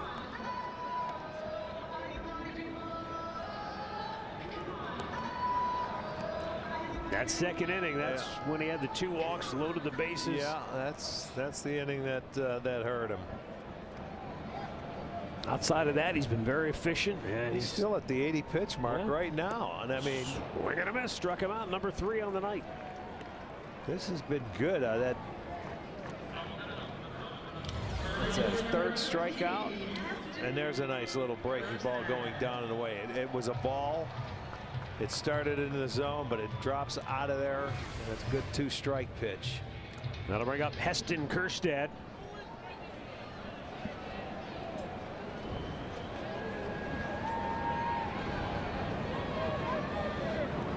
Kjerstad had an older brother, and when he was a kid, he was kind of like the bat boy, just kind of hung out with the summer ball team. And the coach of that team was a guy by the name of Ken Guthrie. And Guthrie couldn't get over the fact that young Heston never sat still. He was always running, had energy, just boundless energy. As the years rolled by, Ken Guthrie became a scout for the Baltimore Orioles. And he remembered that young Heston Kjerstad, and he's the guy that signed him when they drafted him. I'll be darned. Good for him. He's still pretty young.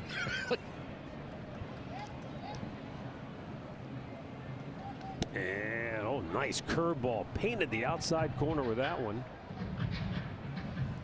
But what do you guys make out of Gavin? He struggled early with his just being in the strike zone tonight. He did the same thing against the White Sox. But his last few innings against the White Sox was the best that we've seen of him.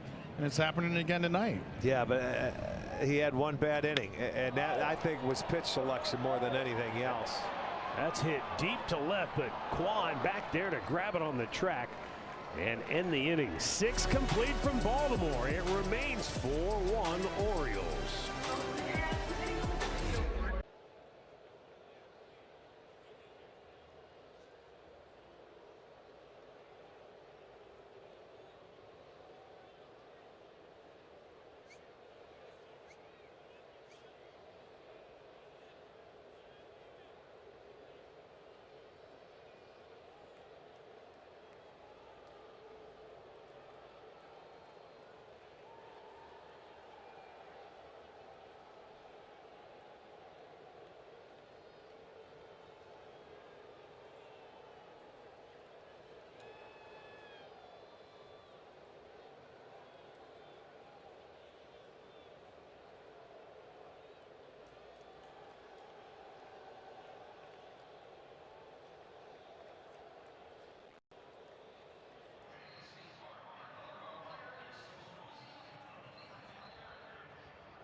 Well, suit up this season at MLBshop.com.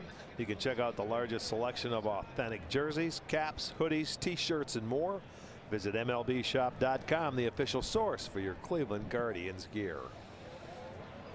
Gabriel Arias accounting for Cleveland's only run tonight with a home run back in the 3rd inning. That came off the starter Dean Kramer. Brian Baker escaped the 6th inning thanks to a game-saving play by Heston Kjerstad in right field. He stays on to start the 7th, presumably for just this one batter. They've got the left-hander Gregory Soto up in the bullpen, and Guardians have 3 left-handed hitters in a row following Arias. 2 that you could pinch hit for.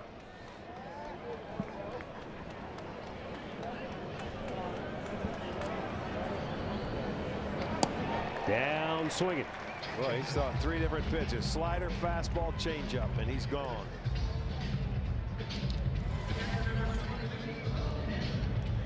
it is. That's the changeup out of the zone. He went after it, so that's out number 1. And it looks like, at least for the moment, Brandon right Hyde there. is going to stay with him.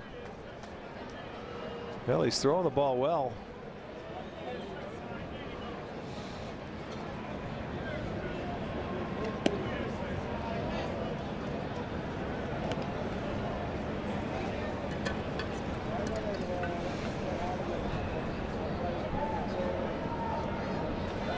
Bo Naylor 0 for 2.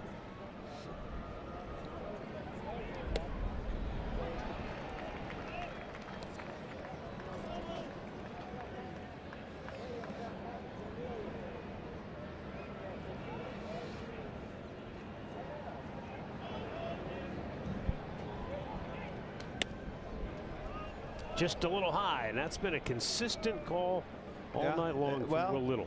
Then you know that, and Yeah. hitters know that, so you don't swing at that pitch up there. He has been consistent with it. I will say that, and that's all you can ask. Down and in, he missed there. 3-1.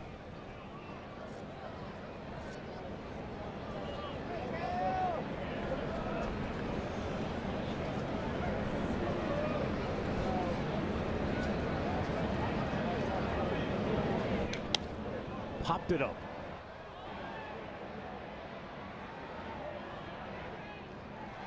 Two down. As the saying goes, if it ain't broke, don't fix it. So he's going to stay with the right-hander Baker, and obviously he's got the lefty up should you get to the top of the order, or should anyone have maybe reached base. Yeah, exactly.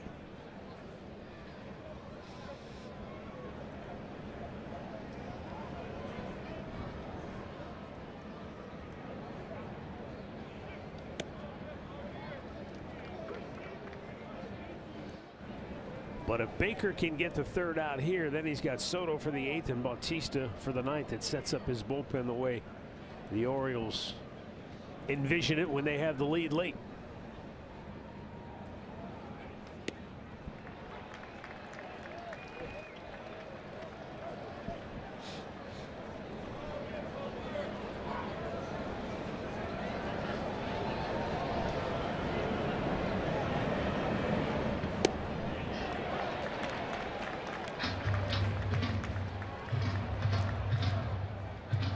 Daniel Schneemann bounced the ball up the middle and caught the corner of the bag. Kind of redirected its way by Gunnar Henderson, the shortstop, for a single in the 5th inning. And this time, the standard smack right back up the gut. And now we go to the top of the order, and now you'll see the manager, Brandon Hyde, make the call to the bullpen for the left-hander Gregory Soto. 2 down, a man on base. Guardians down 3, and we'll be right back.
Our all-state good hands defensive play.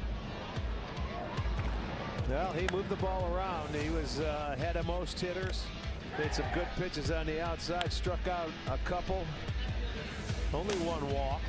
But, you know, that big 4-run second inning helped him out. It looked like he had a little confidence after that. And pitched a good game for 5 1/3.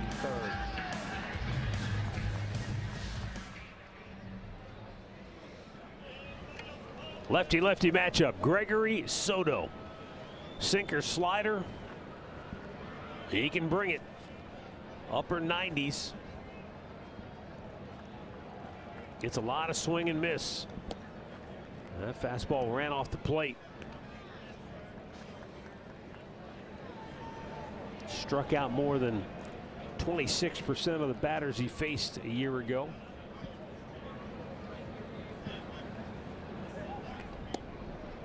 .97 at the knees. 1-1.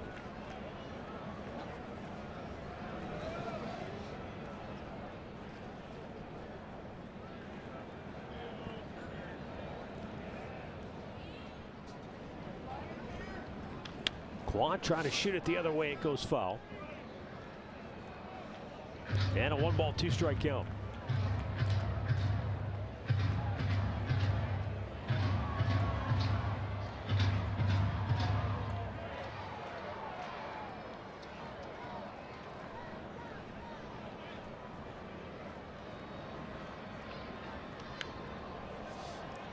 Well, that's just foul it off swing to stay alive. You don't see many like that, but he hangs in there. He's not an easy guy to get the ball in the air off of. He's got an absurdly high ground ball rate because of that sinker. And he locked him up. Stretch time in Baltimore. 4-1 O's.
Gavin Williams is back out here for the bottom of the 7th inning. And we've talked about it tonight. It was one 5-batter stretch that flipped the game in the Orioles' the favor. Outside of that, he's been really good tonight. He's had a really nice curveball working tonight. The slider got him in trouble a little bit. He mixed in his fastballs. But right now, 6 innings, so he's only allowed 3 hits, for goodness sakes. That was it.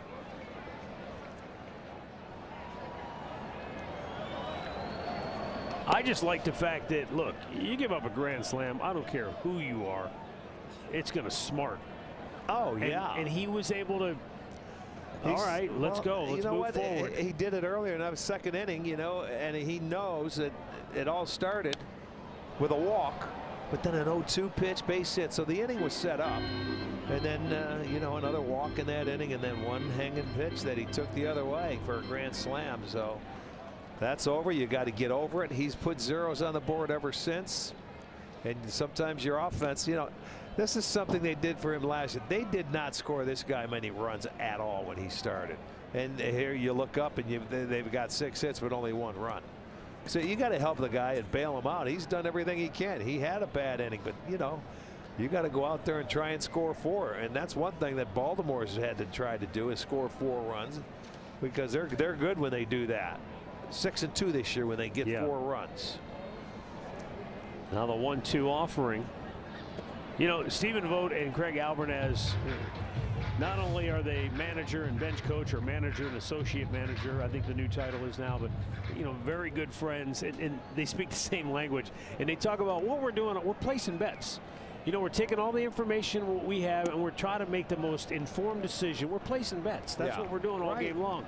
And I bring that up because baseball is a game of probability and outcome.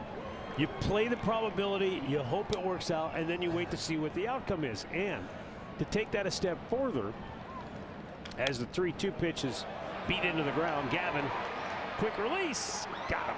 Wow, he stayed in there. I didn't know if he was going to get it there in time, but he did. That's a nice play. So you got the grand slam. On the flip side of that, you've got the play that Heston Kjerstad made. Right. Guardians have 2 on, 2 out. Angel Martinez rips the ball to the gap.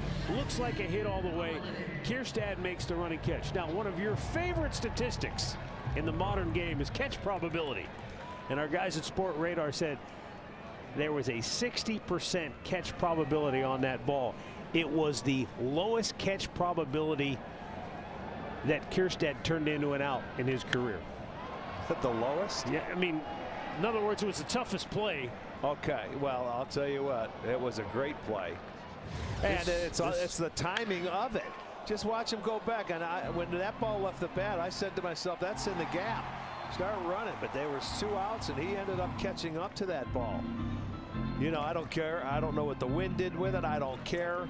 But that's a play that saved the game. Let's put it that way. I'm not saying they would have came back and won, but there would have been 2 runs in, and it would have been the different, you know, different scenario.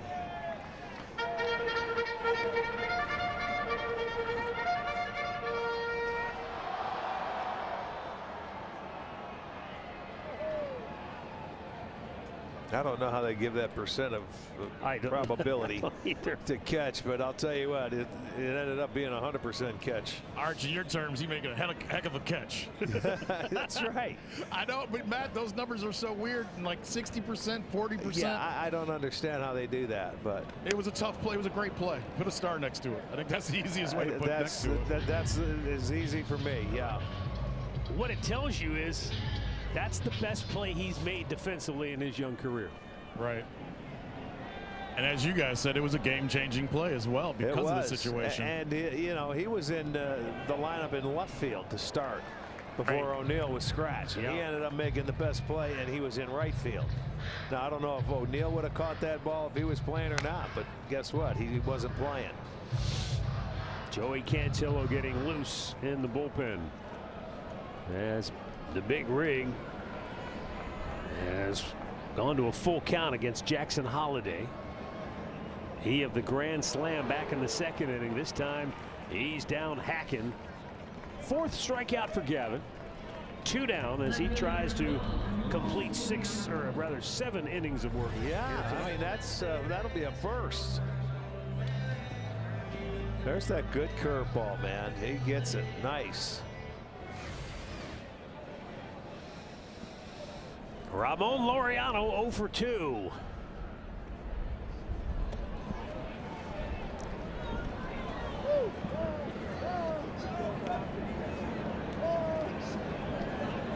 Laureano 0 for his last 11. 1 hit on the year.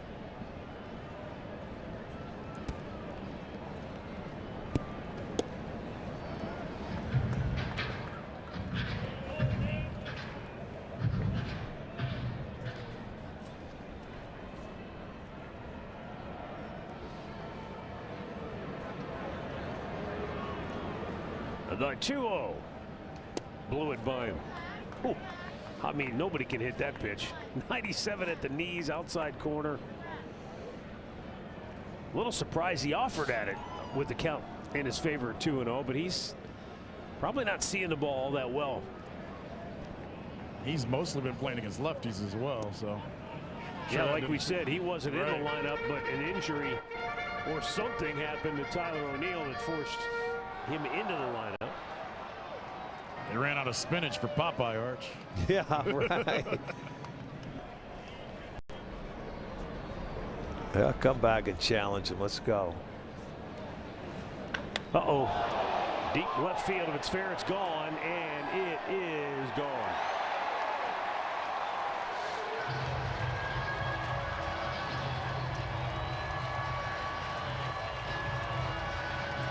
So Laureano, who had one hit on the year coming into tonight, coming into that at bat. It's a 2-out home run to give Baltimore back their 4-run advantage. Another breaking ball. Or is that a changeup? I think that was a fastball. Was it? I think so.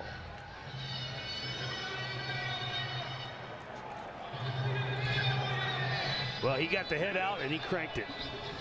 And that ends the night for Gavin Williams. 2 down in the 7th, 5-1 Baltimore.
Cleveland Clinic call to the bullpen has been made for Joey Cantillo, and this left-hander is trying to carve out a niche for himself in the bullpen as a quote-unquote long man, guy that can maybe suck up a few innings right here and there and bide his time until maybe there's a need in the starting rotation, or maybe he ends up being sort of that hybrid guy out of the bullpen all year long. Well, a lot happens throughout the course of the year. He came in last night's ball game.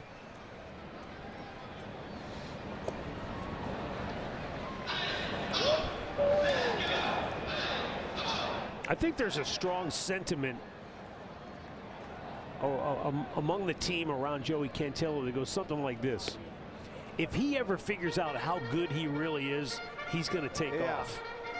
Well, this will be a good, back-to-back, because he wasn't being used because they had to get all the starters in. So now you got to come in. It's almost like spring training again. But this is a big step, using him in back-to-back days. Exactly. So that means he's earned it. Look at that. Wow. That didn't get called? Wow. That's... Man. Well, that's... he said that ball's out of the zone. Low. Tapped ahead, Arch. Well, that one's a strike. I'm tapping. Well, maybe next year.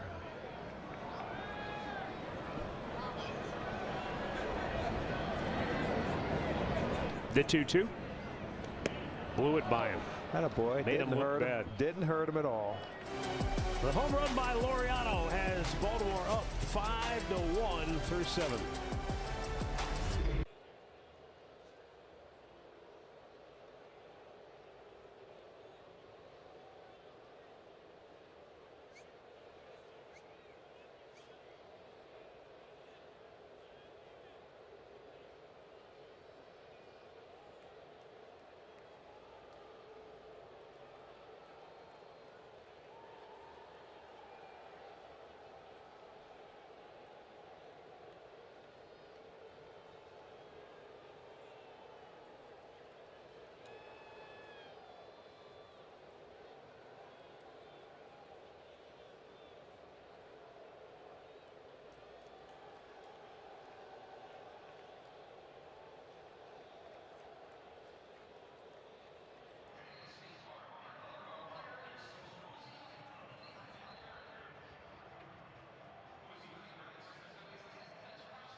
This copyrighted telecast is presented by authority of the Cleveland Guardians and may not be reproduced or retransmitted in any form.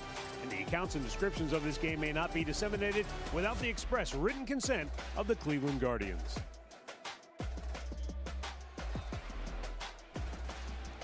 Bark at the Park here in Baltimore.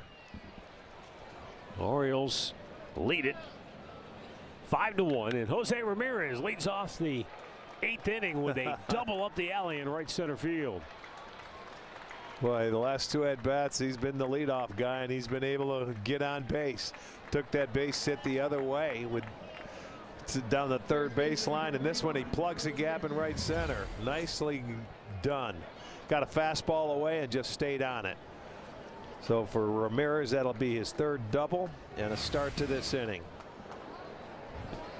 And now Carlos Santana 1 for 3 on the night.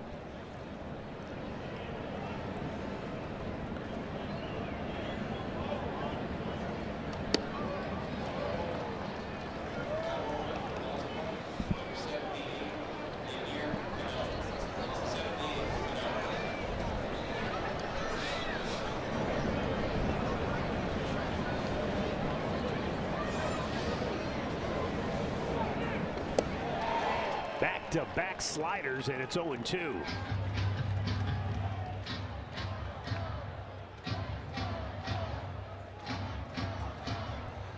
Now Gregory Soto. See what he goes to on the 0-2 pitch.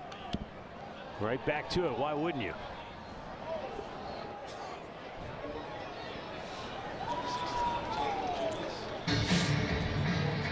Grant Fink, Guardians hitting coach, standing next to Stephen Vogt. He knows you've got to be geared up to hit the fastball and hope you can just fight the slider off. That one's in the dirt.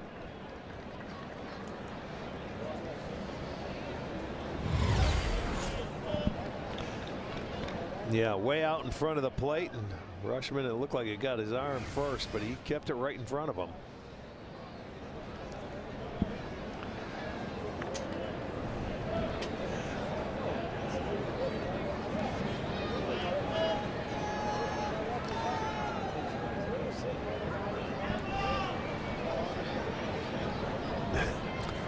Home plate umpire Will Little giving Rushman a little extra time to recover from that ball that he just blocked. Now we're ready in the 1-2.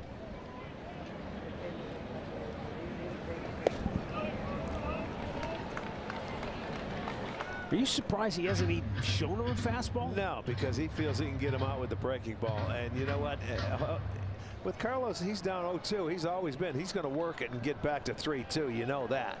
He may end up throwing him one before it's over with.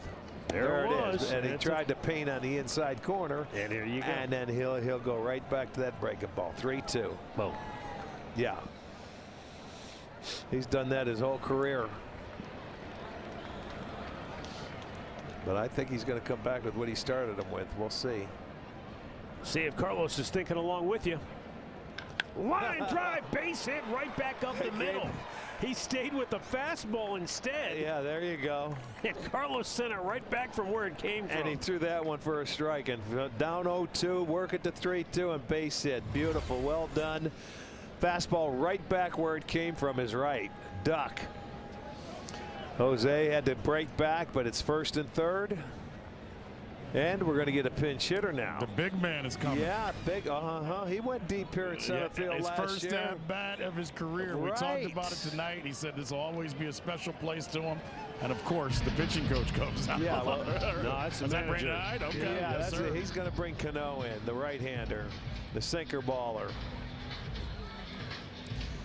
He's looking for a ground Wheels ball. are turning here in Baltimore. Guardians trying to mount a late comeback, down 4, and we'll be right back.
Grant Fink going over the pitches of Yennier Cano with John Kenzie Noel.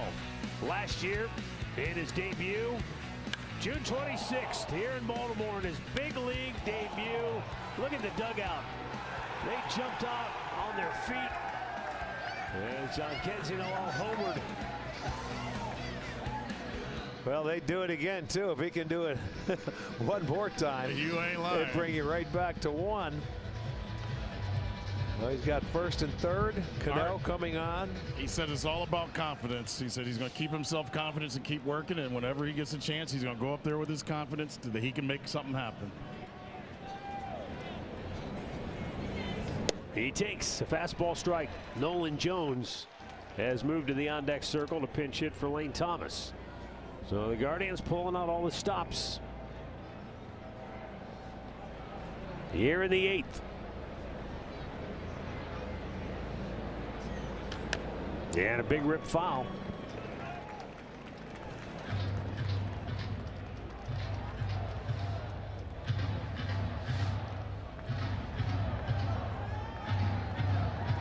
Big Christmas. Trying to keep this rally rolling with first and third, nobody out. Swing and a miss.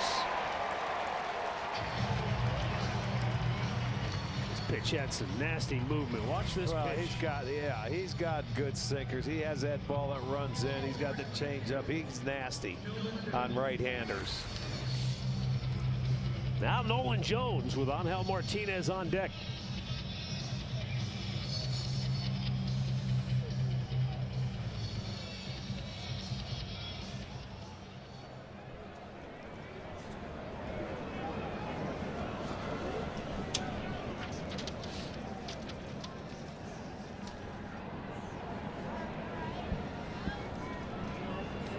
Missed low and away.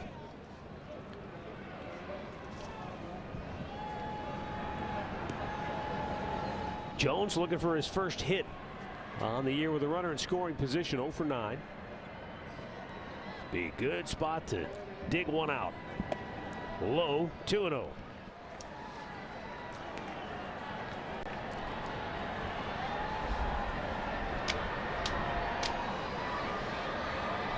Another left-hander is up for Baltimore. I believe that's Aiken. Keegan Aiken getting loose. That's a fastball strike. 2-1.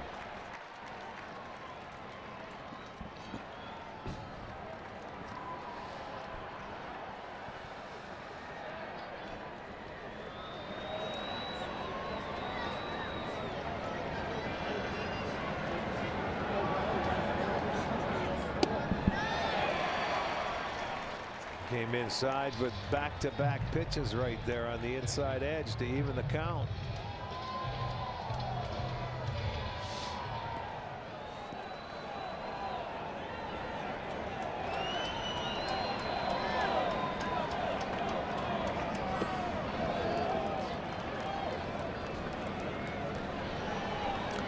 Well, now it's 3-2.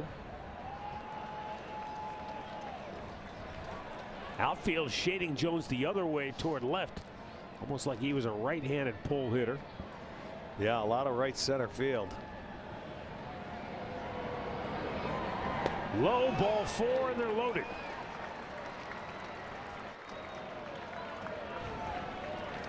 The last time Angel Martinez came up to bat, he almost turned this game upside down, if not for a great defensive play by the right fielder Heston Kierstead. Now he's got a chance to impact the game again. Bases loaded, 1 out. And the pitching coach, Drew French, is going to go out to talk with Yennier Cano.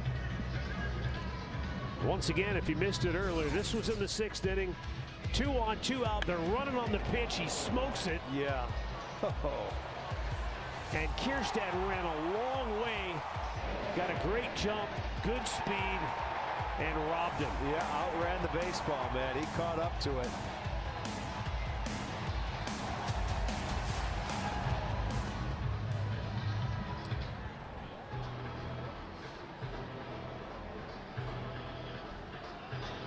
Well, after walking Nolan Jones, Cano will face Angel Martinez. And Martinez has been just locked in, swinging the bat.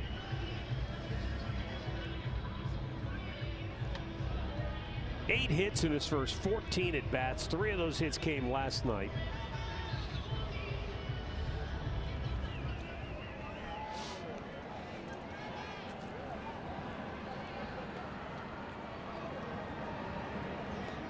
Swings and fouls it off.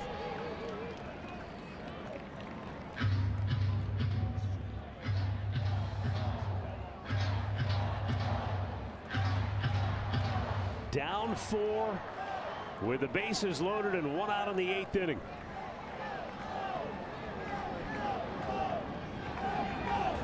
Off the end of the bat, foul, third base side. And now it's 0-2.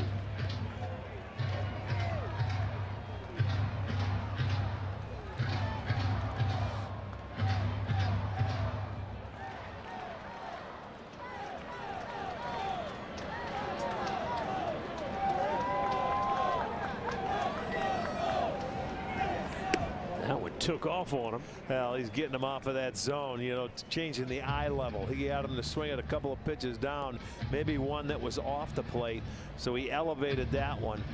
But he's going to try and go right back down there again, I would imagine. In the dirt.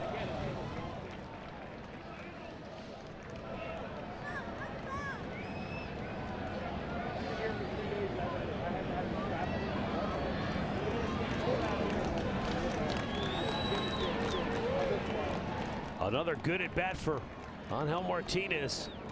The 2-2. Shattered the bat. The flip home for the out there. Down to first and hit him. And they're going to call him out for being in the baseline. Interference on Angel Martinez because he was inside the line, not in the base runner lane. And a double play ends the inning. And the possible rally fizzles. And now he's way on the grass. That's yeah, that's a good call. He's way inside on that grass. You got to be inside the line. Stephen Vogt out to talk it over with Will Little. And we go to the 9th. Or the bottom of the 8th.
Tristan McKenzie comes on to pitch the bottom of the 8th inning.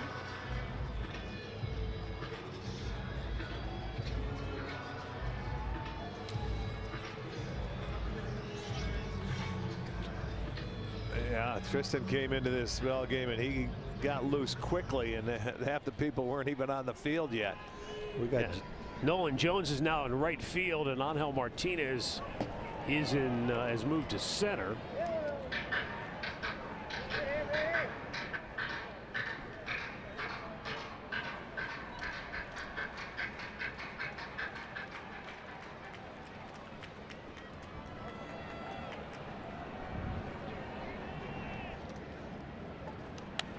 Swinging a pop-up foul, out of play. Adley Rutschman 0 for 3.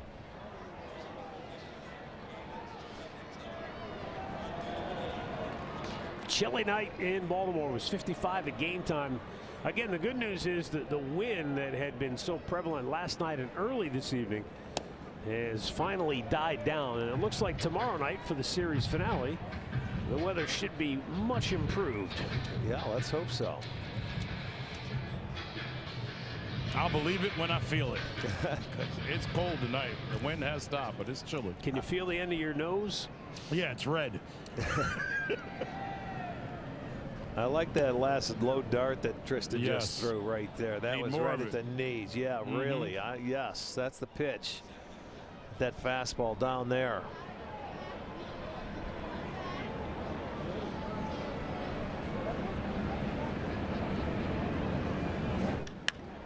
Left field, back goes Quan, still going back, and makes the catch. You see him peek back, Arch? Yeah. And the rule JT said is you got plenty of room, just keep running. Oh, yeah, and he's absolutely right. You can tell, though, when you're not used to running back a lot, it's different. Yeah, but in this ballpark, you can certainly do that.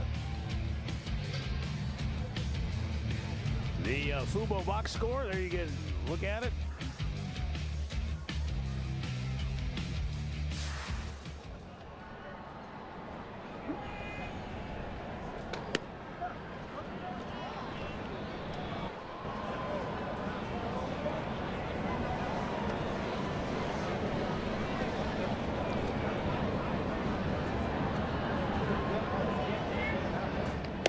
Ryan O'Hearn, swing and a miss, walked his last time up. He has a single tonight. You know, you think of O'Hearn, kind of a big, hulking, almost a slugger. You think maybe all or nothing type guy, but he's actually pretty good contact rate. He doesn't strike out as much as you think. Wow. And it doesn't surprise me because he came through that Royal system. And what do the Royals do? They don't strike out much. No, that's true. They put the ball in play. And he's turned into a, you know, you get over in this lineup, and it made him a better hitter. And he had spent some time, as we mentioned, in that big ballpark in KC. Wow. Look at the difference between those two pitches. One over the head of the catcher, and the next one way down in front. Unfortunately, we've seen this a lot with Tristan this year, trying to find that arm slot.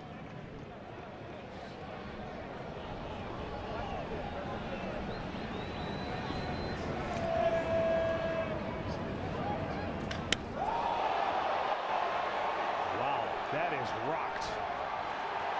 I believe that one's on Utah Street.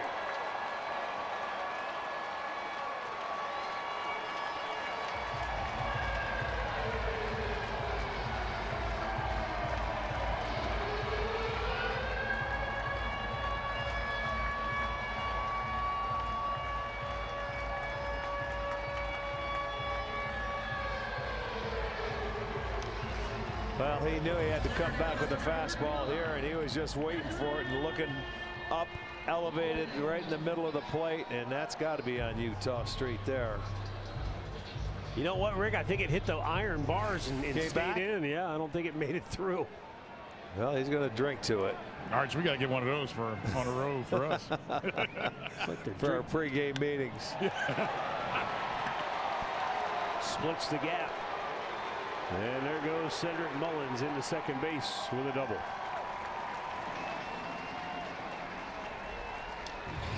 Let's see if we can take a peek and see if it comes back. Watch the fans. Don't worry about the ball. You can't see it. Oh, it hit that. You can see it hit the iron. It sure did. See where they all looking back for it? They're all running for it. Yeah. That would have easily gone out onto the Utah Street, but it hit the iron square on that gate. Mr. Splash, huh? Too cold to be getting splashed, Yeah, man. I don't know right? about that. Yeah, better be hot water. Better be something else. Ryan Mountcastle.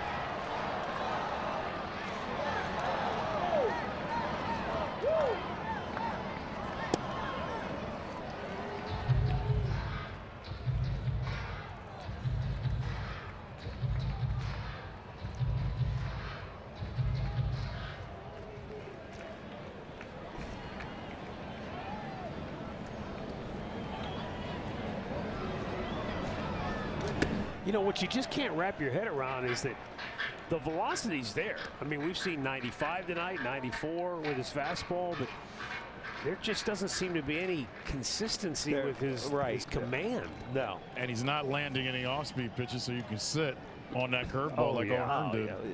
Yeah. You're going to go fastball all the time. You're just sitting waiting for it.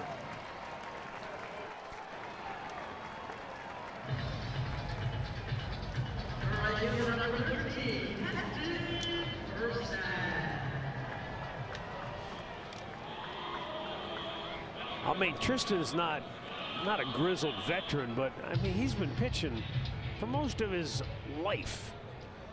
And imagine the one thing that you've been able to do pretty much your whole life, and all of a sudden now you can't. Yeah. You can't throw it where you've thrown it your whole life. You just it's hard to watch because you can see, I mean, he's certainly not trying to do that. But you can see he's thrown a couple down way out in front of home plate, up over the catcher. And when he's throwing, he's just aiming to get it around the plate. And you can see the body language shows you he's not the confident kid we watched come no up. doubt. You know How what could I mean? you be? You know? Right? No doubt. No doubt. When you let it go and you don't really know where it's going to end up, that's the worst feeling in the world.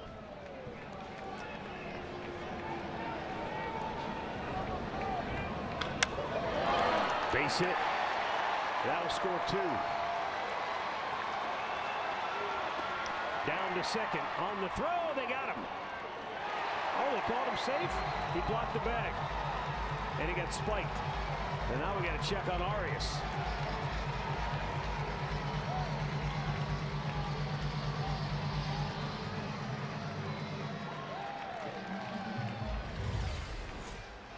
Yeah, we're going to see if he put that knee down in front of the bag, and that's what got him. Jones comes in and overthrows his cutoff man, so Bo wisely comes out to get it. Yeah, he got him. He got him on his foot. That spike came up on the foot and got him as he tagged him. It looked like he was out, but maybe he said he was blocking the base. That's exactly what he said. That's exactly what it was, and that spike was right in on the top of that foot. I don't know if I like that call, though. He's got plenty of base. I agree. But, you know, they don't want you covering any of it, though, right? Yeah, I guess. That had to hurt because it almost looked like the cleat was stuck in there even when they moved away.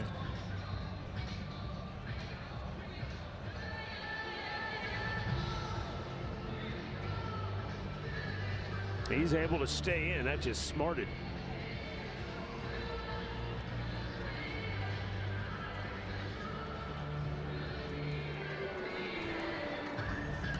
So 3 runs home for Baltimore here in the 8th.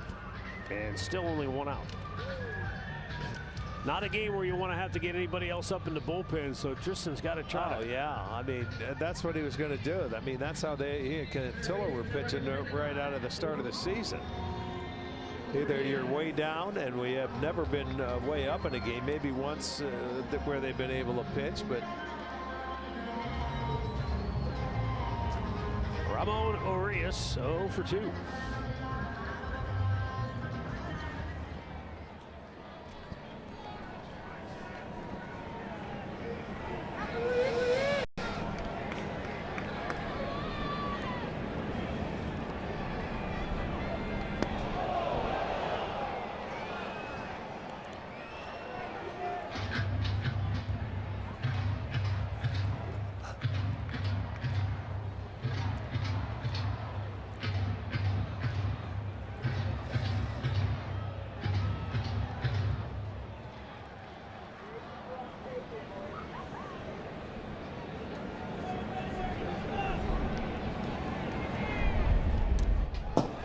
to the backstop. Another wild pitch, second of the inning. Man, this is hard to watch.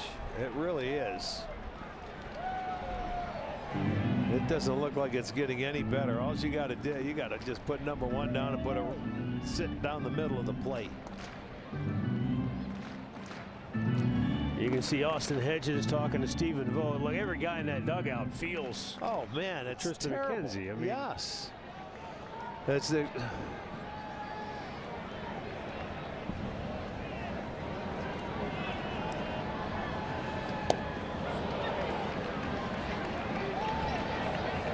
There's nothing. That's a bad feeling out there. There's nowhere to hide. You are watching an athlete at his most vulnerable.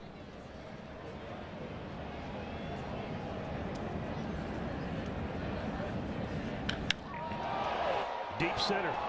Back goes Martinez. Makes the catch, crashes into the wall, and now he looks like he's hurt. And that's only the second out of the inning, so easily tagging and coming home to score is Kierstad. And now we've got to check on Martinez. Oh boy.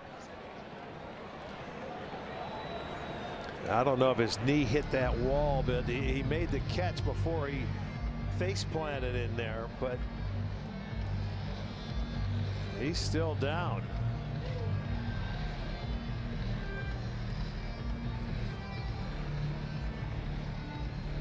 Look at You you. hope it knocked the wind out of him. I hope, Yeah, maybe the hope that's it. shoulder Yeah, or hope he knocked the wind out. Yeah, it looked like he was having a tough time breathing there.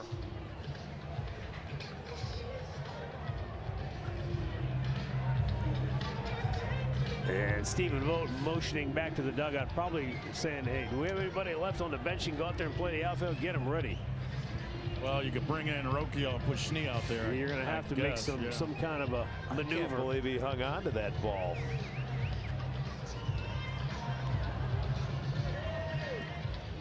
You know, Rick, it's almost like you hit that wall full speed, like it's something. I don't want to say it's like whiplash, but he may have like just jarred something. You see, you're concentrating on catching the ball. When you catch it, then the next thing you do, you smash right into a wall.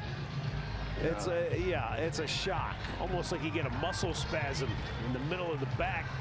He's going to sit the rest of this one out.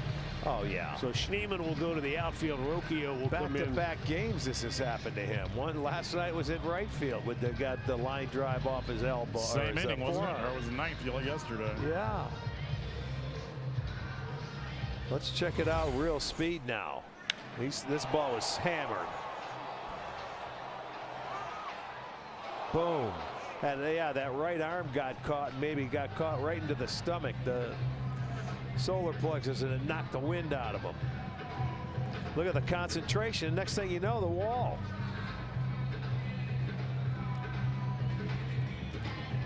But he had it in the glove. It's a heck of a catch.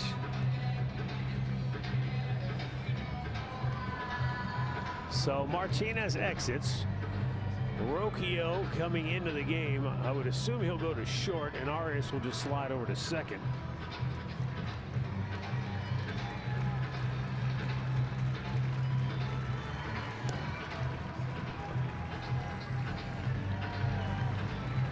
Schneemann is ready to go out in center field, but they want to give Rocchio at least a couple of throws to get loose since he's coming in cold off the bench. Yeah, exactly.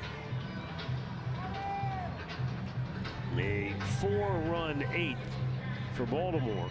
Yeah, we got two guys already down this inning. Arias, now Martinez.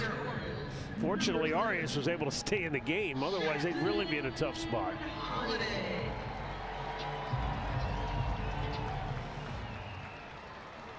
Had he left the game, you know, Austin Hedges would be making his debut at second base. I think they'd bring Arch down first.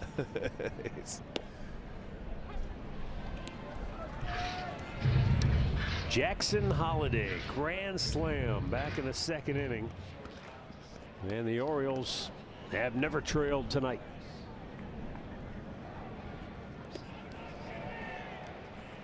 When the Orioles were celebrating their clinch to get into the postseason last year, Jackson Holliday, he couldn't celebrate. He was only 20 years old. I'm just thinking how they celebrate home runs. It just kind of doesn't match.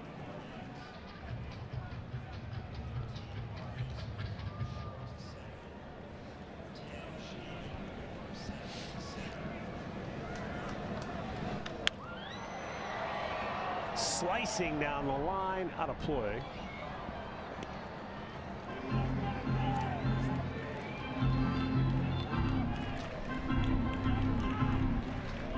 Even at the ripe old age of 21, I'm sure he gets carded every time he walks into a saloon or a tavern.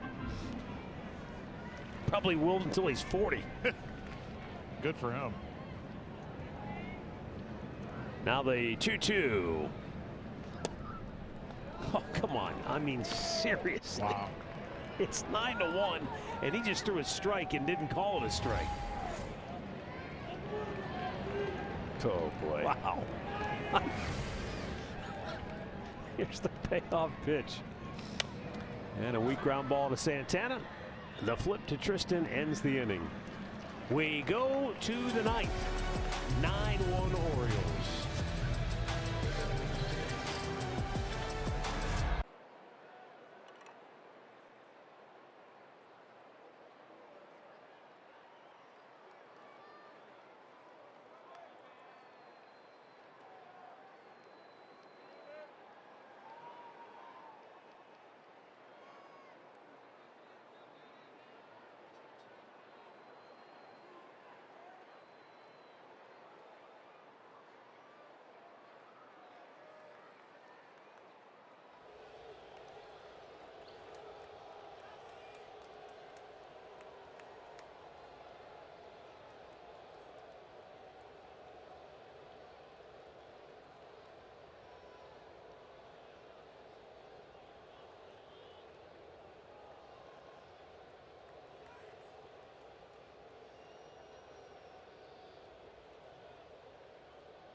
Nine to 1 as we go to the ninth.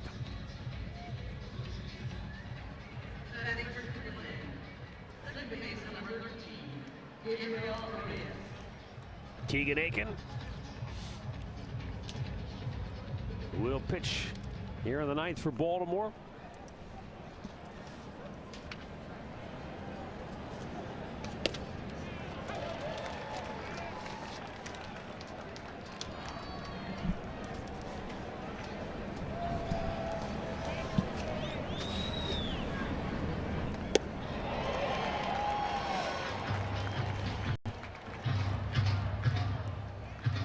He's been tough on right-handers this year. 188 batting average off him, just 3 for 16. Arias strikes out, one away.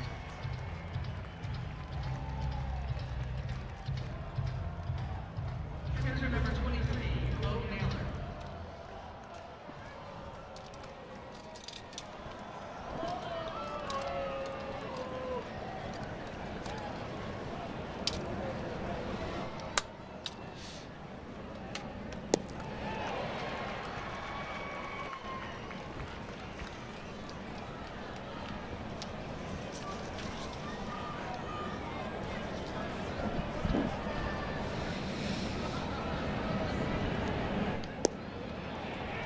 This went from a game where the Guardians had multiple chances to come back and really make this a tight game to a blowout in the blink of an eye. Well, Gavin was able to keep it 4-0 until you got to the 7th inning. He was trying 2 outs, trying to get out of that 7th inning, keep it a 4-1 ball game, and then he threw a 3-2 fastball to Laureano, and he smoked it down the left field line, made it 5, and then everything broke loose.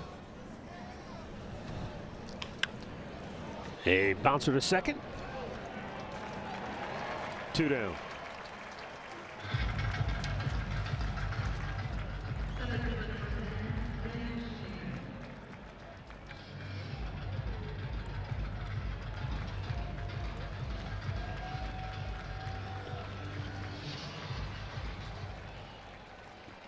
Tomorrow night, the series finale.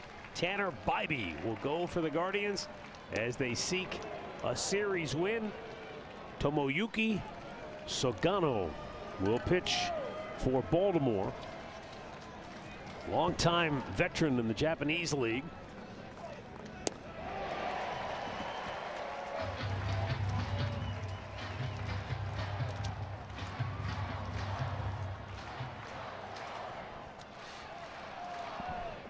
Right now, Keegan Aiken trying to put this one away for Baltimore, and he does. 1 ball and 2 strikes. Schneemann picking up hits in the 5th and 7th innings this evening, 2 for 3.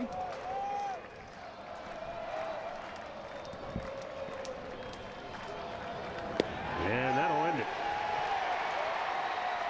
9-1 Orioles. And the series even at a game apiece. The rubber match tomorrow night. Baltimore goes to 7-10 on the year. Guardians are 9-8. Dean Kramer, the winner, he's 2-2. The loss to Gavin Williams, he's now 1-1 on the year. We'll be back with you tomorrow night for the series finale. Stay tuned now for Guardians postgame. It comes your way next.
We welcome you into Guardians post game. 9-1 Orioles a winner tonight. This You look at the box score, you pick up nobody picks up a paper anymore. You go online and check the score, like, wow, what a blowout. It wasn't much of a game. This was a really good game. Yeah. And Gavin Williams pitched well. He had that 1-5 batter stretch in the second inning where it got away from him a little bit.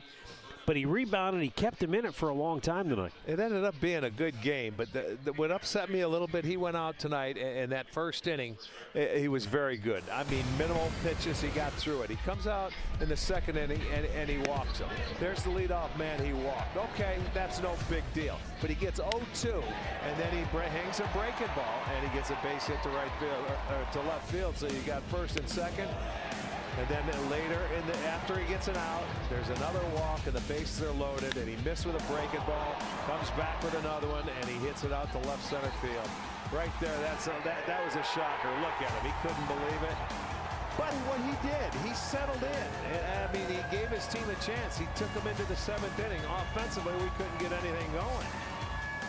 Yeah, because that's a game where, he could have gone to pieces right there. Oh, yeah, you could have fell apart and gone out. He stung in it, went 6 2/3, and the opportunity that they had to try and get back into the game, a good defensive play took it right back away. Yeah, all hopes the Guardians had tonight died in the glove of Heston Kierstad, and we'll check that play when we come back. Talk more about that. We'll hear from Stephen Vogt coming up in the ball game, and hopefully we'll get some injury updates because this got ugly late for Cleveland.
(9-1), the Orioles a winner tonight, evening the series at a game apiece.